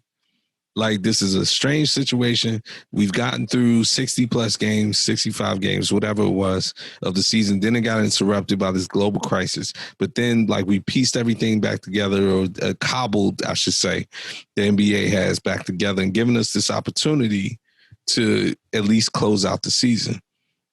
Even my Wizards, as bad as they were given the opportunity to theoretically make the playoffs, even though they weren't going to do anything. And I feel like there's certain teams, I feel like the majority of the teams and players came down there and it took them entirely too long, if they ever got to that point, to get that engine started, to be like, look, we're down here anyway, let's go ahead and like win this. Even the Lakers, to your point, the Lakers didn't really do that. They were losing, games they shouldn't lose and looking bad at the time. Miami, to me, is the only team, if we want to talk about somebody who deserved it just based on how I feel like they approached this, the Heat would be that team. But they're not good enough to beat the Lakers. And now that LeBron has seen how close he is to the finals, I don't think he's going to let that go. This will go 6 if, as the Lakers want to do, they come out and give a couple of stinker games. They will do that. So I think this will go 6. but it really should go 5. Jimmy Butler, I don't think is going to let them get swept. No, I don't think that's going to happen. I do agree that of all the teams that were in the bubble, I think Miami showed us the best of what they had. I think they've maxed out their potential more than any other team. And I feel like the Lakers are just in it because they're bigger. Because they definitely haven't played, like you said, like champions. No. I just wish that everybody was like I don't like Golden State either, but I wish we would have been able to see a healthy Golden State team against this team. Sure. I just wish the Lakers would have had some sort of real challenge. And it's not because they were that much better, because they haven't been playing that great. It's just unfortunate. No, I'm glad you said it. You know, the good news is Golden State has some people, one Mr. Green for certain, who I know for a fact will come back next year, and that's all they're going to say. And they will disrespect the hell out of them. And that will make for a lot of intrigue. I think let's say the Lakers take this, they come back next year. I guarantee you, before the first game, there will be some Draymond Green chirping. Like, I mean, we all know last season wasn't real. Like, half our team was hurt. You know, the pandemic, whatever. Like that championship. Because anybody would say what he said about Charles Barkley and all the other ignorant things he said is perfectly capable of saying stuff like this. And that'll be one of the only times that I will not disagree with Draymond. Oh, by the way, I mean, we've talked about this. It's becoming more and more apparent to me that he will join that TNT set. Oh God! Because he's been filling in. I don't understand. I don't know what the logic is when he fills in, like where Chuck or Kenny or whoever is. But I've lived up to my word. I immediately turn that off when I see it. I've only seen it that one time, and then I didn't watch the whole thing once I saw that Kenny wasn't there. And it had less to do with him and more to do with the fact that I just don't like it unless the four. Right. I mean, I've grown. Shaq has grown on me, obviously, but unless it's the core members, I just don't want to watch it. I agree. So while we're still talking about the NBA, let's talk about Doc Rivers getting fired. Which we pretty much thought might happen. I don't think we voiced it on this show, but I think just as friends, we've kind of discussed it. Mm-hmm. And my immediate thought was that the Clippers should contact Mark Jackson, but I was reminded that Mark Jackson, for some reason, has probably been blackballed from the NBA. Yeah. A couple of things. I think Mark Jackson. So the story about Mark Jackson's time in Golden State was that he really was fired because he's like a complete Bible thumping Christian, and he didn't speak overtly against homosexuality, but he basically supported whatever. He made his position clear that he doesn't support it. And that's not a good thing to do when one of your owners is homosexual. So I forget what's the name of the ownership group of Golden State, but anyway, he's outwardly homosexual. So that was sort of the big thing that could never heal their relationship. Doc Rivers has been linked to 76ers job. You see that? I did see that immediately. Doc Rivers is fired. Next article. Doc Rivers is high on the list of 76ers. It's dang. I like that. Just to be clear, you're saying you are correct. We didn't discuss it extensively on the show. I remember after they lost, when we were talking about it, I didn't even think he would be fired. I kind of took Stephen A's take that they will make him kind of come back and get the job done. But I guess it took a while, though. So I guess they probably were trying to work it out. The interesting thing was talk through it. He wasn't fired as GM, though. He was only fired as coach, which... Well, he had stepped down as GM before that. Oh, okay. Yeah. You forget. Yeah, he stepped down. He stepped down maybe a year or two ago. Look, he stepped down probably right after he brought his kid in. It was come on, man. Yeah, stop. Yeah. Right. Like, stop. Playing. So, yeah, he hasn't been the GM for about a year and a half, or maybe even 2. But in his kid's defense, though, he's all right. He's all right. Definitely grown into a serviceable player. Sure. Still a jerk. Yeah, well. He's a complete, like, entitled jerk. Like, in general, he, like, agitates people all the time. It's crazy. But, did he go to St. Albans? No? Wow. Stop Playing Podcast family. That was Sham taking a shot at my school. And by definition, a shot at me. He said entitled. You know, we was talking about that earlier. It was a connection. Well, Sham, I went to the school. Am I entitled? I don't know. Wow. Are you? You do know. Anyway. I was clearly just making the connection. Stop Playing Podcast family. Of the conversation we had earlier. Stop Playing Podcast family. Welcome to, year 3 and beyond. But yeah. No. But in all seriousness. Yeah. So yeah, I like him for that job. What you think? What you think of Doc Rivers in Philly? I mean, it's okay. I mean, he's a good coach. He choked a lot, but get Joel Embiid in him. I mean, he was like Marvin Lewis with the Clippers. Like, wow, that's a little extreme. I just didn't think it was ever going to end until he wanted it to end, basically. Okay. I took that the wrong way. I thought you meant his record. No, I was just saying. It was like, I was like, huh? the relationship with the team was very similar. I'm not dissing Marvin Lewis like that. You're not? Nah, I don't know if you know that I've not really said anything negative about him. You haven't, but I didn't take note of it. I just did. So you didn't bring smoke for him, I guess. No. To your point. But what is that supposed to be? So what does that mean? Like you? It means I'm still not. Like, I was just comparing the relationships to the teams. Like, I'm not saying anything. I'm not talking about right now. But I mean, and we're not going to go into it right now. But just a hard, fast take. Marvin Lewis, like, good coach. I like him. Okay, all right, good to know. Dang. As we talk some football, we'll bring it up. Let's talk some football then. Let's talk some NFL. We're not talking about Marvin Lewis in the segment. Let's not talk about Big Ten football either. He is not right. Our commander-in-chief already brought it back yesterday. Yeah, let him handle that. Yeah. So when they start in a couple of weeks, we'll talk about it. Okay. So NFL, where you want to start? I mean, the games are interesting, but the injuries are piling up. Injuries are piling up, and then also, I guess we should really start with the real world news. Tennessee Titans, coronavirus. Oh, yeah. Yeah, COVID outbreak. 8 players, from my understanding. No, I think 3 players and 5 staff members. Oh, wow. It was broken down. So 8 people. 8 people, right. Okay. So positive cases confirmed. NFL has immediately postponed their upcoming game, and I thought I had it, but Pittsburgh. Upcoming game against Pittsburgh. Minnesota. Wow. Got that wrong. I don't know why I thought it was Pittsburgh, but anyway.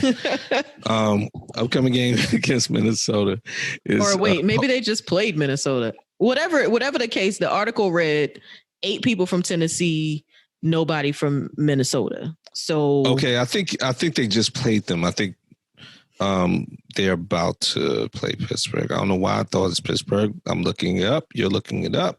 Yeah, anyway. They just played the Vikings. They play. Okay. You are correct. Okay. They play Pittsburgh this Sunday at 1:00. Okay, cool. So that's been postponed. It should be postponed to the end of the season.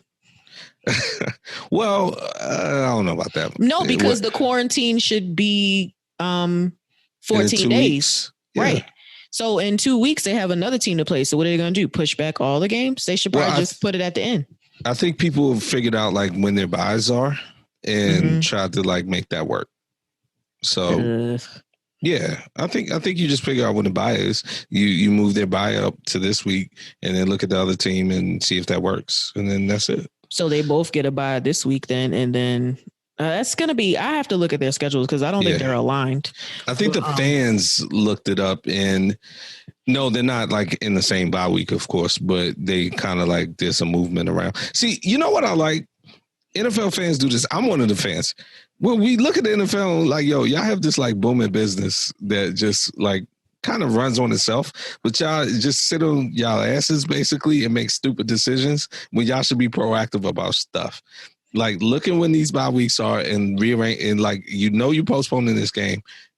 Look at the bye weeks and make moves and like put it at another place right now. Which I'm not saying they're not doing. I'm just saying like outwardly say that.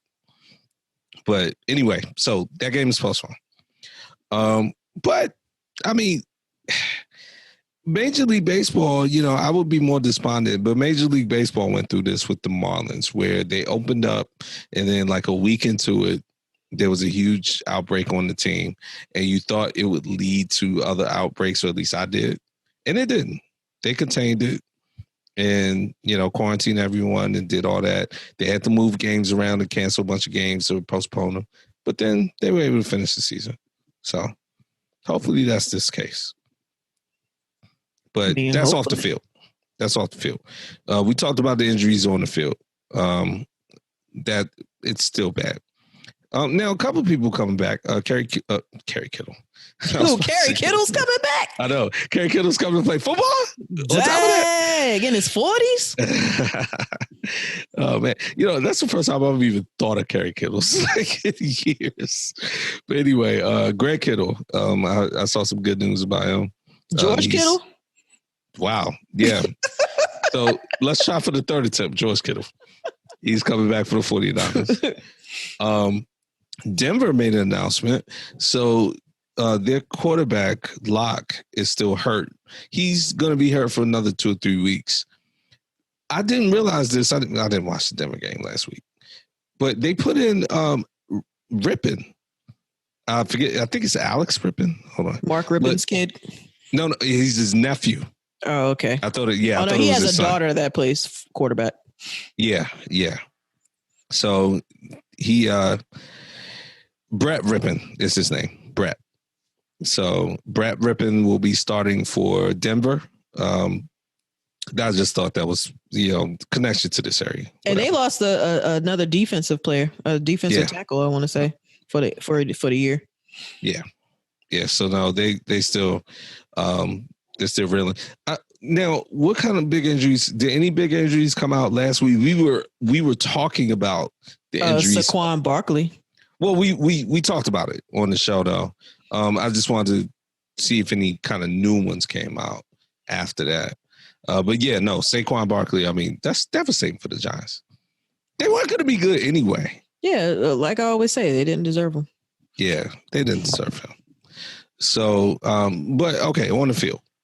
So, Sham, do you want me to ask you about the Eagles anymore on the podcast or what? You can ask me whatever you want about the Eagles. Don't mean the answer will change. All right, so I'm going to invite the family to this one thing. Sham, her Sunday schedule is always busy. Sometimes she's working, whatever. So I can't hit her up like I hit up my friends when I'm watching games.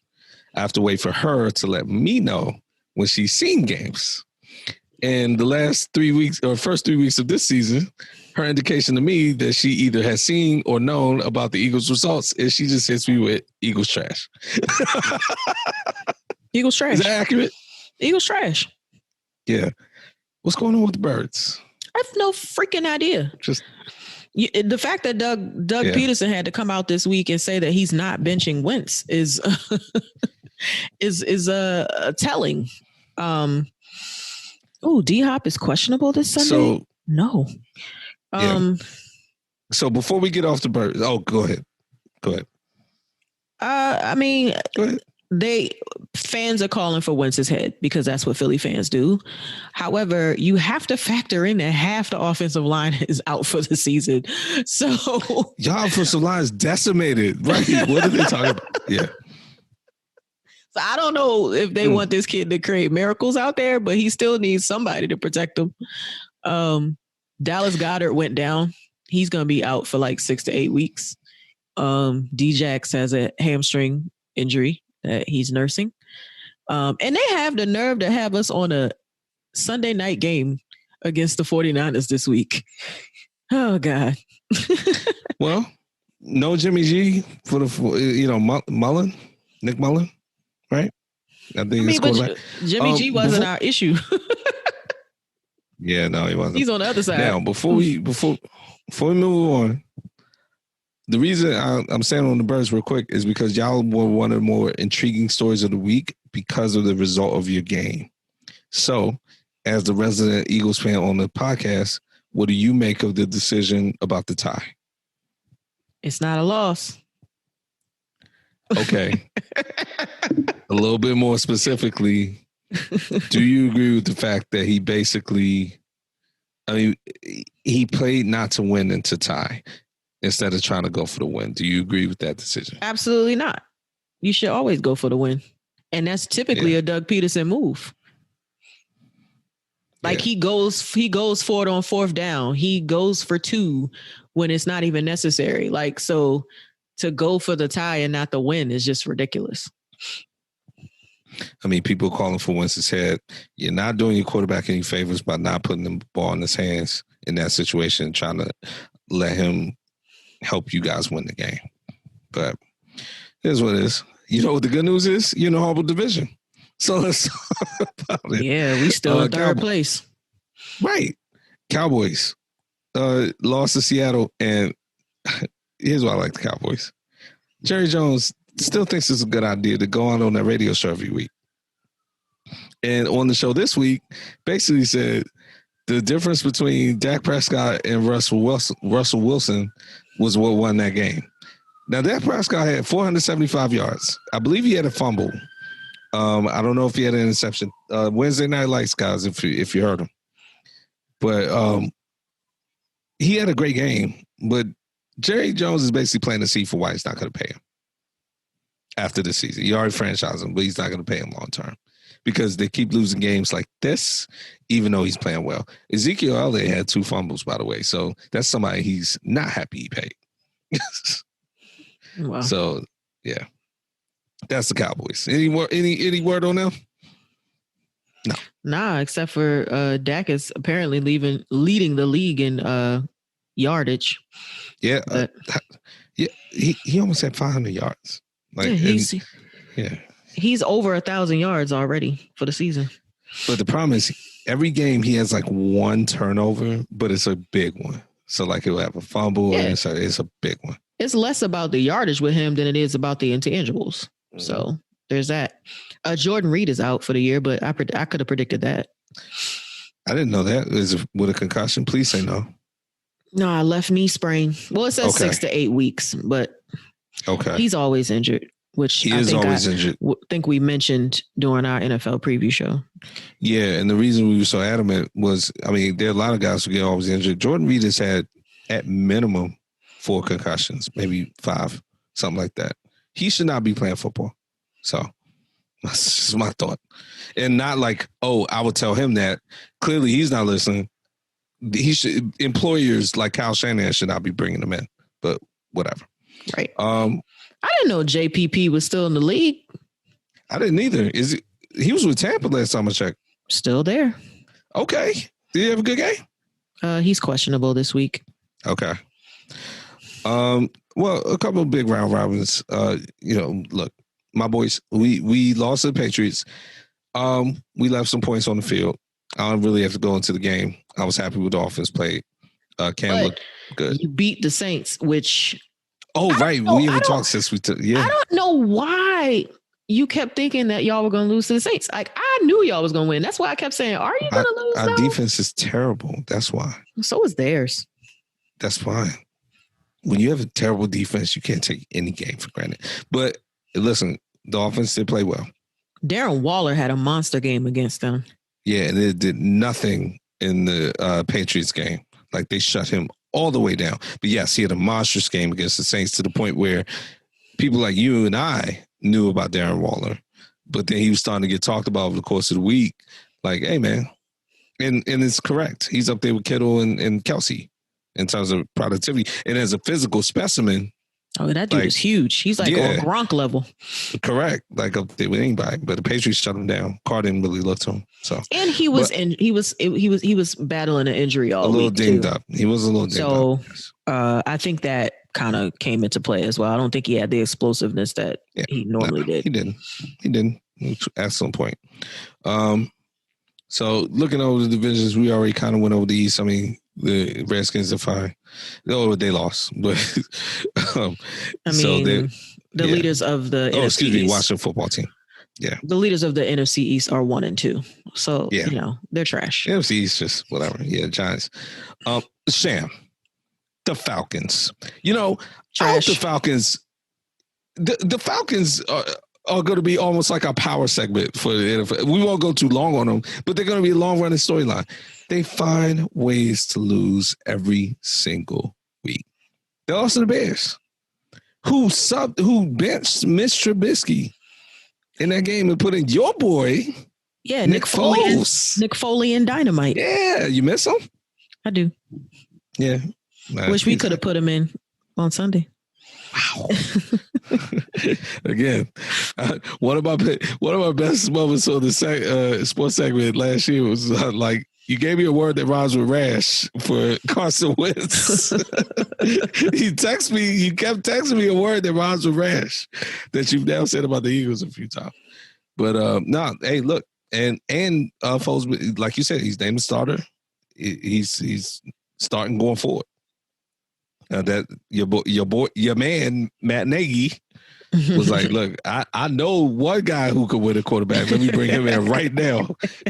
I didn't draft this other dude. Like, get out of here. So, I know Nick Foles though. I know Nick Foles. So he knows me. He's starting. Get out of my face. I don't care what pick you were. I didn't make that pick. But basically, is what he's saying. That's basically what he's saying. Pick D. Yeah, pick D's. Right. Yeah, pick a play in the clipboard when you get the headset on. But all right, so look, the Falcons, Dan Quinn, I don't understand. It's Wednesday. I don't understand how he's not fired by now. And I hate to call for coaches firing, but they get guaranteed. You do not hate to call for coaches firing because you want Bill O'Brien fired. And those calls are growing as well. And I want to welcome everybody to my party that I've been having.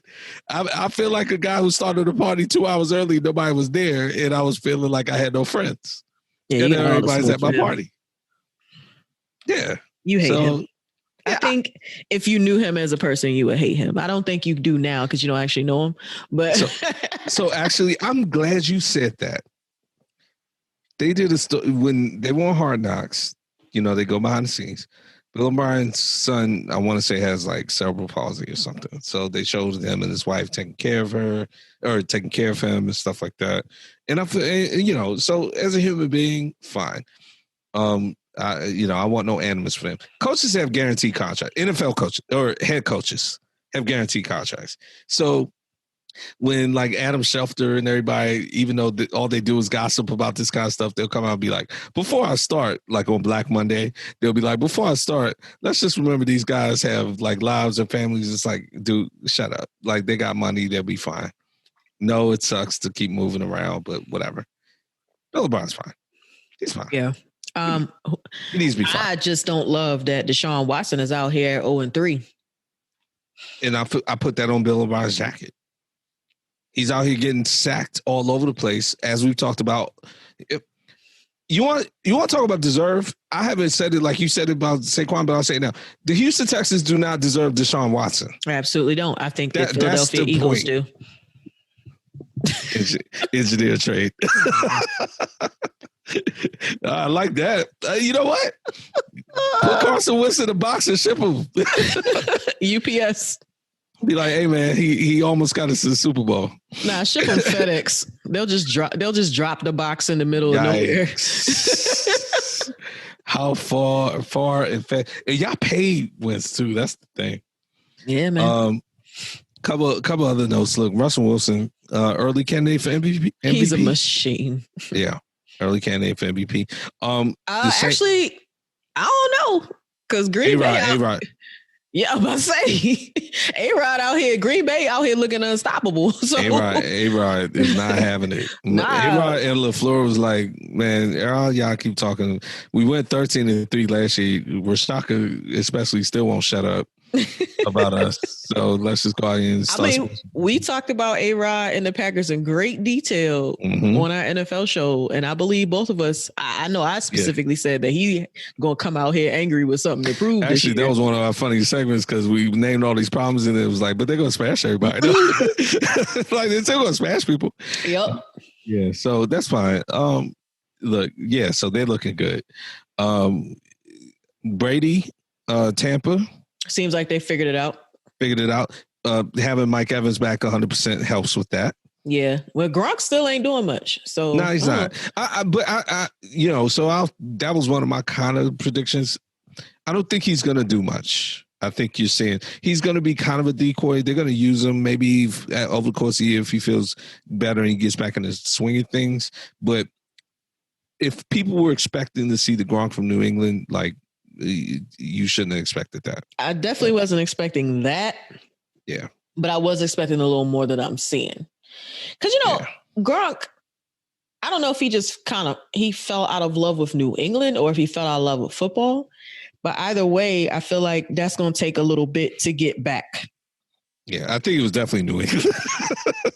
Because there was stuff he was saying even before he quote unquote retired, like officially, where it was like, I just didn't like it there. Like he didn't like Billy B. Like he didn't like him. That's a nice mug you got there. It's a nice drinking receptacle. So guys, I'm drinking the mug that Sham gave. Was this for my birthday or Christmas? I think that was Christmas. Okay. That was definitely Christmas. Actually, come to think of it, I haven't seen anything I've gotten you for Christmas. Like, didn't I get you like an Eagles chain or something? The bracelet? The bracelet, right. Yeah, it's right here. Oh, it's right there? Yeah, it's right here. Guys were looking at each other, so yeah. Oh, all right. I wear it every Sunday. Look at that. Don't come for me. I just say I ain't see it. Thank you for showing it to me. You'll see me on Sundays. Thank you for showing it to me. Sure. But yeah, all right. So, again, we're not going to go line by line across the league. I'm trying to think of anything that kind of really, really stuck out in the NFL last week. How have I gone?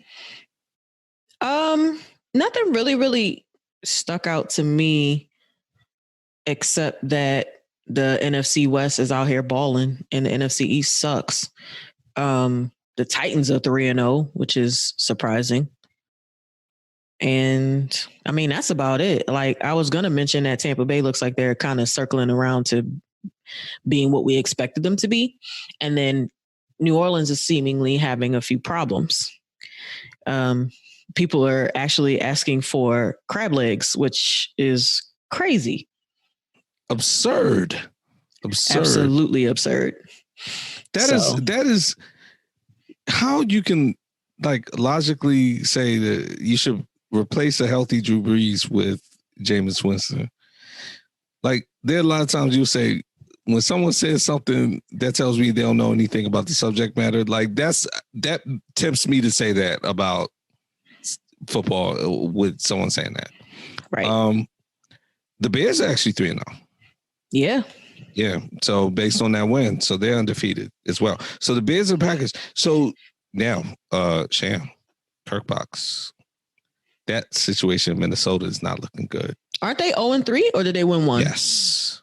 0-3. They're 0-3.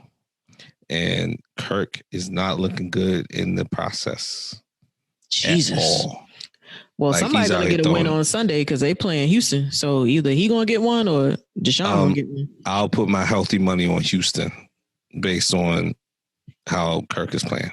Let's send a prayer up for Heidi. Yeah.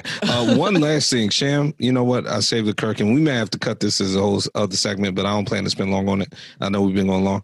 Tyrod Taylor. In the situation in Los Angeles. He got a lawsuit. So, point blank period. Yes, he does. The story there is that he was supposed to be getting an injection for, actually, I forget what it was for. I think it was a pain injection, like a B12 shot or something like that. The team doctor took the needle and accidentally punctured his lung and sent Tyrod Taylor to the hospital that day. So this was on game day. And immediately a report comes out that like, oh, Tyrod Taylor is hurt, illness, and it's like this vague report. And people just don't understand like what's happening. And then it's like, okay, so Hubert comes in and he plays okay. So that was the game against the Chiefs. And we had talked about how they gone into overtime. But at the time, we didn't know anything about why Tyrod Taylor was hurt. So Hubert played okay. And it's almost like they were trying to keep it a secret as to what really happened to him. Right. Oh, I would too. Now, then Anthony Lynn comes out and says, okay, when Tyrod gets back, he will be the starter, which coaches used to do that, but now you don't want to do that because what if Hubert comes out and wins a bunch of games? You can't take him out. So coaches have now shied away from doing that kind of thing, which I found that to be, it was comforting to me because one of my first Kirks on this show, even before the Raiders Kirk, was Tyrod Taylor. Like it was in the same show. Yeah, holding the clipboard in it Cleveland? Cleveland, right. When they ended up, Hugh Jackson put Mayfield in. But it was like, okay, but at the same time, the fact that you came out there so strongly about it means that there's something behind this injury or benching or whatever you want to call it. And Anthony Lynn probably is personally offended because Tyrod Taylor, because of what happened in Cleveland and Baltimore at this point, he just can't get a break. He just can't catch a break. At all. Wasn't he in Buffalo for a second too? Yes, he definitely was in Buffalo. Matter of fact, they were calling him T-Mobile up there. And he was winning games for them. Yeah. Matter of fact, he's the person that I don't like. He's the reason I don't like Sean McDermott, who's still the coach of Buffalo, and they're doing an excellent job. We play them this week. They're 3-0 too. Yeah, they're 3-0. And they made the playoffs last year, and they're doing a good job. So I can't really say he should be fired. But Sean McDermott benched Tyrod Taylor for Nathan Peterman, who went out and threw 6 interceptions. For no other reason than the fact that Nathan Peterman was young and he wanted to get him in there. Well, where's like, Nathan Peterman now? The Raiders. John Gruden brought him in. Don't even get me started on that. But yeah, he can't catch a break. Now all of a sudden, he's out there. They're winning games. The Chargers are actually good, or fine. I'll put it that way. And the team doctor is going to puncture your lung. Oh, matter of fact, the injection was to address his cracked ribs. Yeah, it was a pain. It was a painkiller. It was a painkiller. But right. I just don't like that Anthony Lynn was like, "Well, the doctor made a mistake. It happens. Tyrod's not mad about it." Yeah. What do you mean? No. What? It does. That does not happen. It does not happen. Yeah. It's not a career-threatening or life-threatening injury. And I like Anthony Lynn. I was about to say I like you, but I cape for him. But don't make statements like that. Statement. That's not an acceptable statement. Like that. You Doug Williamson out here. Like, stop it. Yeah, yes, you are. It's not life-threatening. Well, then why was he in the hospital? Right. Yeah. If it wasn't life-threatening. If it was, puncturing somebody's lung is life-threatening. I believe the lungs are responsible for breathing air. So, Anthony Lynn, I'm not a science, biology or chemistry major, but if you puncture somebody's lung, that is life-threatening in and of itself. I don't care which is why he had to go to the hospital, and he is now missed. He is guaranteed to miss week 4. They already said it. He has now missed 2 weeks of football because every doctor in the world will be like, the last thing he needs to be doing is going out on the football field. Right. Yeah. You talk about a lawsuit? Yeah, absolutely. Oh, yeah. The NFLPA is already knee deep in this. Yeah, they're not playing. As they should be. Unacceptable.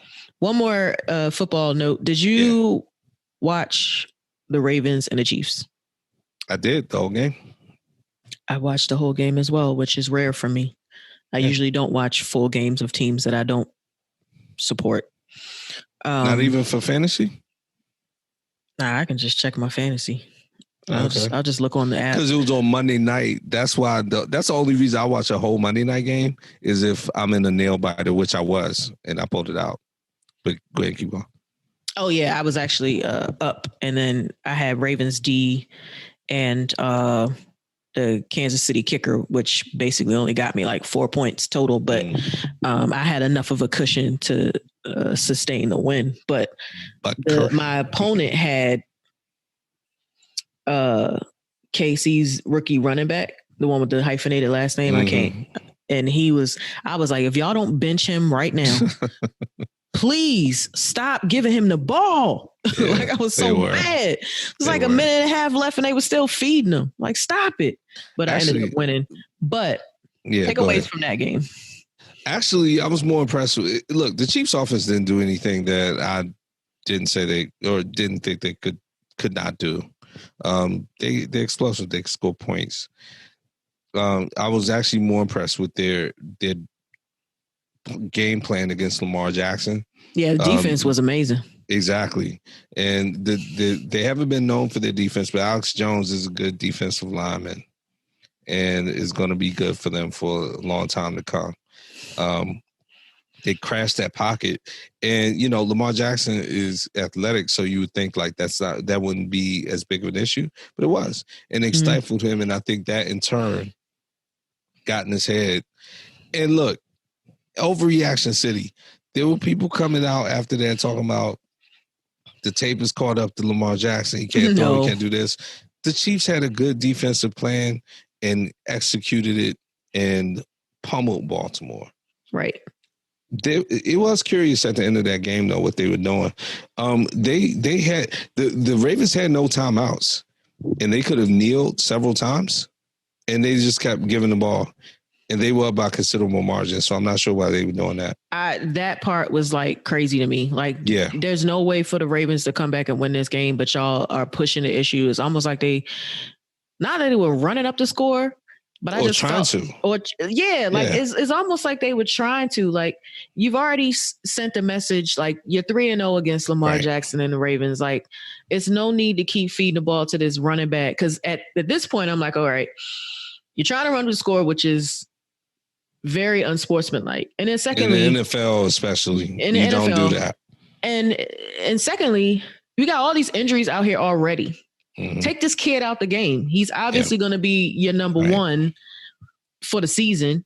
Get this kid out the game, and not just for selfish fantasy. I feel like they threw it one time too. Yeah, it was. It was like in Mahomes. I was like, "What are y'all doing?" Like, he fired it to the end zone. Like, what are you doing? I was like, if Mahomes, Andy Reid, you had a great career. People used to question your in-game decisions. If Patrick Mahomes had gotten hurt on that play, people forget your Super Bowl. Right. People would have been like, what the hell were y'all doing? Yeah, definitely. I found that peculiar as well. And he kept firing it to that one receiver. I can't remember his name that kept just murdering everybody. Not Sammy Watkins and not Tariq. The other guy who kept just going deep. Every time you saw him, he was just waiting in the end zone for the ball. Mm-hmm. So I just found that very peculiar. Mm-hmm. It sickens me that John Harbaugh gets outcoached this badly. But he's an Andy Reid disciple. So it's kind of like the teacher is besting the student. And the other thing is, we talked about the tape on Lamar Jackson. Mm-hmm. And what we said was, you can watch the tape all you want, but you still got to be able to catch him. Yeah, you said that. Obviously the Chiefs have figured out a way to catch him, or just to even get into his head, because I still believe his head. That's what I was saying. Right. Because I still believe, had he played within himself like he normally did, he wouldn't have been able to catch him. But they kind of like ninja'd his brain, and it just went downhill from there. And it doesn't help that Mark Andrews couldn't catch anything. Yeah. That was bad. He had a lot of drops, like easy drops that could have shifted the momentum in the Ravens' favor. Now, all that being said, I don't care how much tape anybody got. Redskins trash, and the Ravens are going to shit all over them this weekend. Oh, that's what they play this week. That's right. The Washington team. The Washington football team. No, they're going to kill them. To your point about Lamar Jackson, There were a couple of throws he missed, open throws. So it's not like the Chiefs were like the 85 Bears or whatever. They weren't just stifling them. I think we both just said they got into his head enough where he missed some opportunities when he needed them because he was so in his head about the pocket. He missed Hollywood Brown. I know this personally because I have Hollywood Brown on my team, and he definitely overthrew him for a touchdown late in the game when they needed it. And he was open. The pocket was fine. It was one of those things like the defense has been getting to me all night. And so Lamar Jackson overthrew him. So that's how I know it's just a bad game. The Chiefs had a good game plan. Ravens had a bad game. To your point, Andy Reid knows John Harbaugh and vice versa, but Andy Reid knows John Harbaugh better than John Harbaugh knows Andy Reid. Apparently. And I mean, again, I've been saying on the show, we all been saying that they won the Super Bowl for a reason. Every Chiefs play offensively, there's somebody open, at least one person, if not more. Like, they're just open. They have a good scheme. They have good talent. They drafted well, and they know how to use it. That's it. It was pretty bad. Yeah, it's bad. But I'm sticking to my prediction, though, because I feel like they're going to figure it out by that time. Who? My prediction that the Ravens are going to be in the Super Bowl. Oh, okay. Right. We're circling back on that. I like my Raiders playoff prediction, even though you accurately pointed out, and I want to get props to the podcast. Yeah, my math was totally off in terms of the divisions. You know, I try to talk my way out of it. So I'm going to just say it like this. My Raiders getting in no matter what my math says. I should have just said it like that. I knew that you were speaking from your heart, not your brain at that point. So yeah, but now the statistics have started. I'm 2-1. We 2-1. You are. So we be out. But we got Buffalo coming this week. That's a hard test. That's a really hard test. It is a hard test. We get that win. That's a freaking quality win right there. I predicted that Buffalo will win that division. Their division, I should say. They're undefeated. So they are. I still think they may end up doing it, but they let the Rams come back, but they were pummeling them. Yeah. That's not a good look. Especially letting Jared Goff come back on you. He's not that great. No, but not a good look for the Rams either, though. But they beat the Cowboys and all that. The Rams are fine. Like you said, the NFC West is balling. Oh, they balling. Yeah. But yeah. So you want to talk a little bit about MLB? Only in the sense that the playoffs just started. So regular season over. The only thing I'm curious about in the MLB is how they're how the schedule is gonna be. Playoffs just started, so we'll need to go into specifics about the team because, frankly, I'm disgusted. My Nationals, we didn't even give ourselves a shot to represent the championship. So, yeah. But I'm curious to see, like the NBA, how they're gonna do the schedule after the season ends. Yeah. Yeah, I echoed that thought. With my Orioles, so. Title defense? Yeah, I felt not title defense, but just, I know, that was a joke. Just being trash. I feel like our teams go on the same wave together, except for last year. I feel like when the Nationals are good, the Orioles are good, typically. And when they're bad, they're both bad. It's a symmetry that we just don't need. Somebody at the end of this beltway got to do better. So just hold it down consistently. Somebody. And then NHL too. So both of them, they're wrapping up. They're in the Stanley Cup Finals as we speak. Not maybe tonight, I don't think, but in general. So they'll be wrapped up this week, and then I think it'll be easier for them because they kind of. The way they've managed the bubble doesn't require a lot of changes if they want to do another bubble. So I think NHL actually, ironically, be fine. MLB has to really kind of move some stuff around. And NBA, I haven't heard any talk about how next season's going to look. I'm assuming they starting on time. I believe, I was about to say David Stern.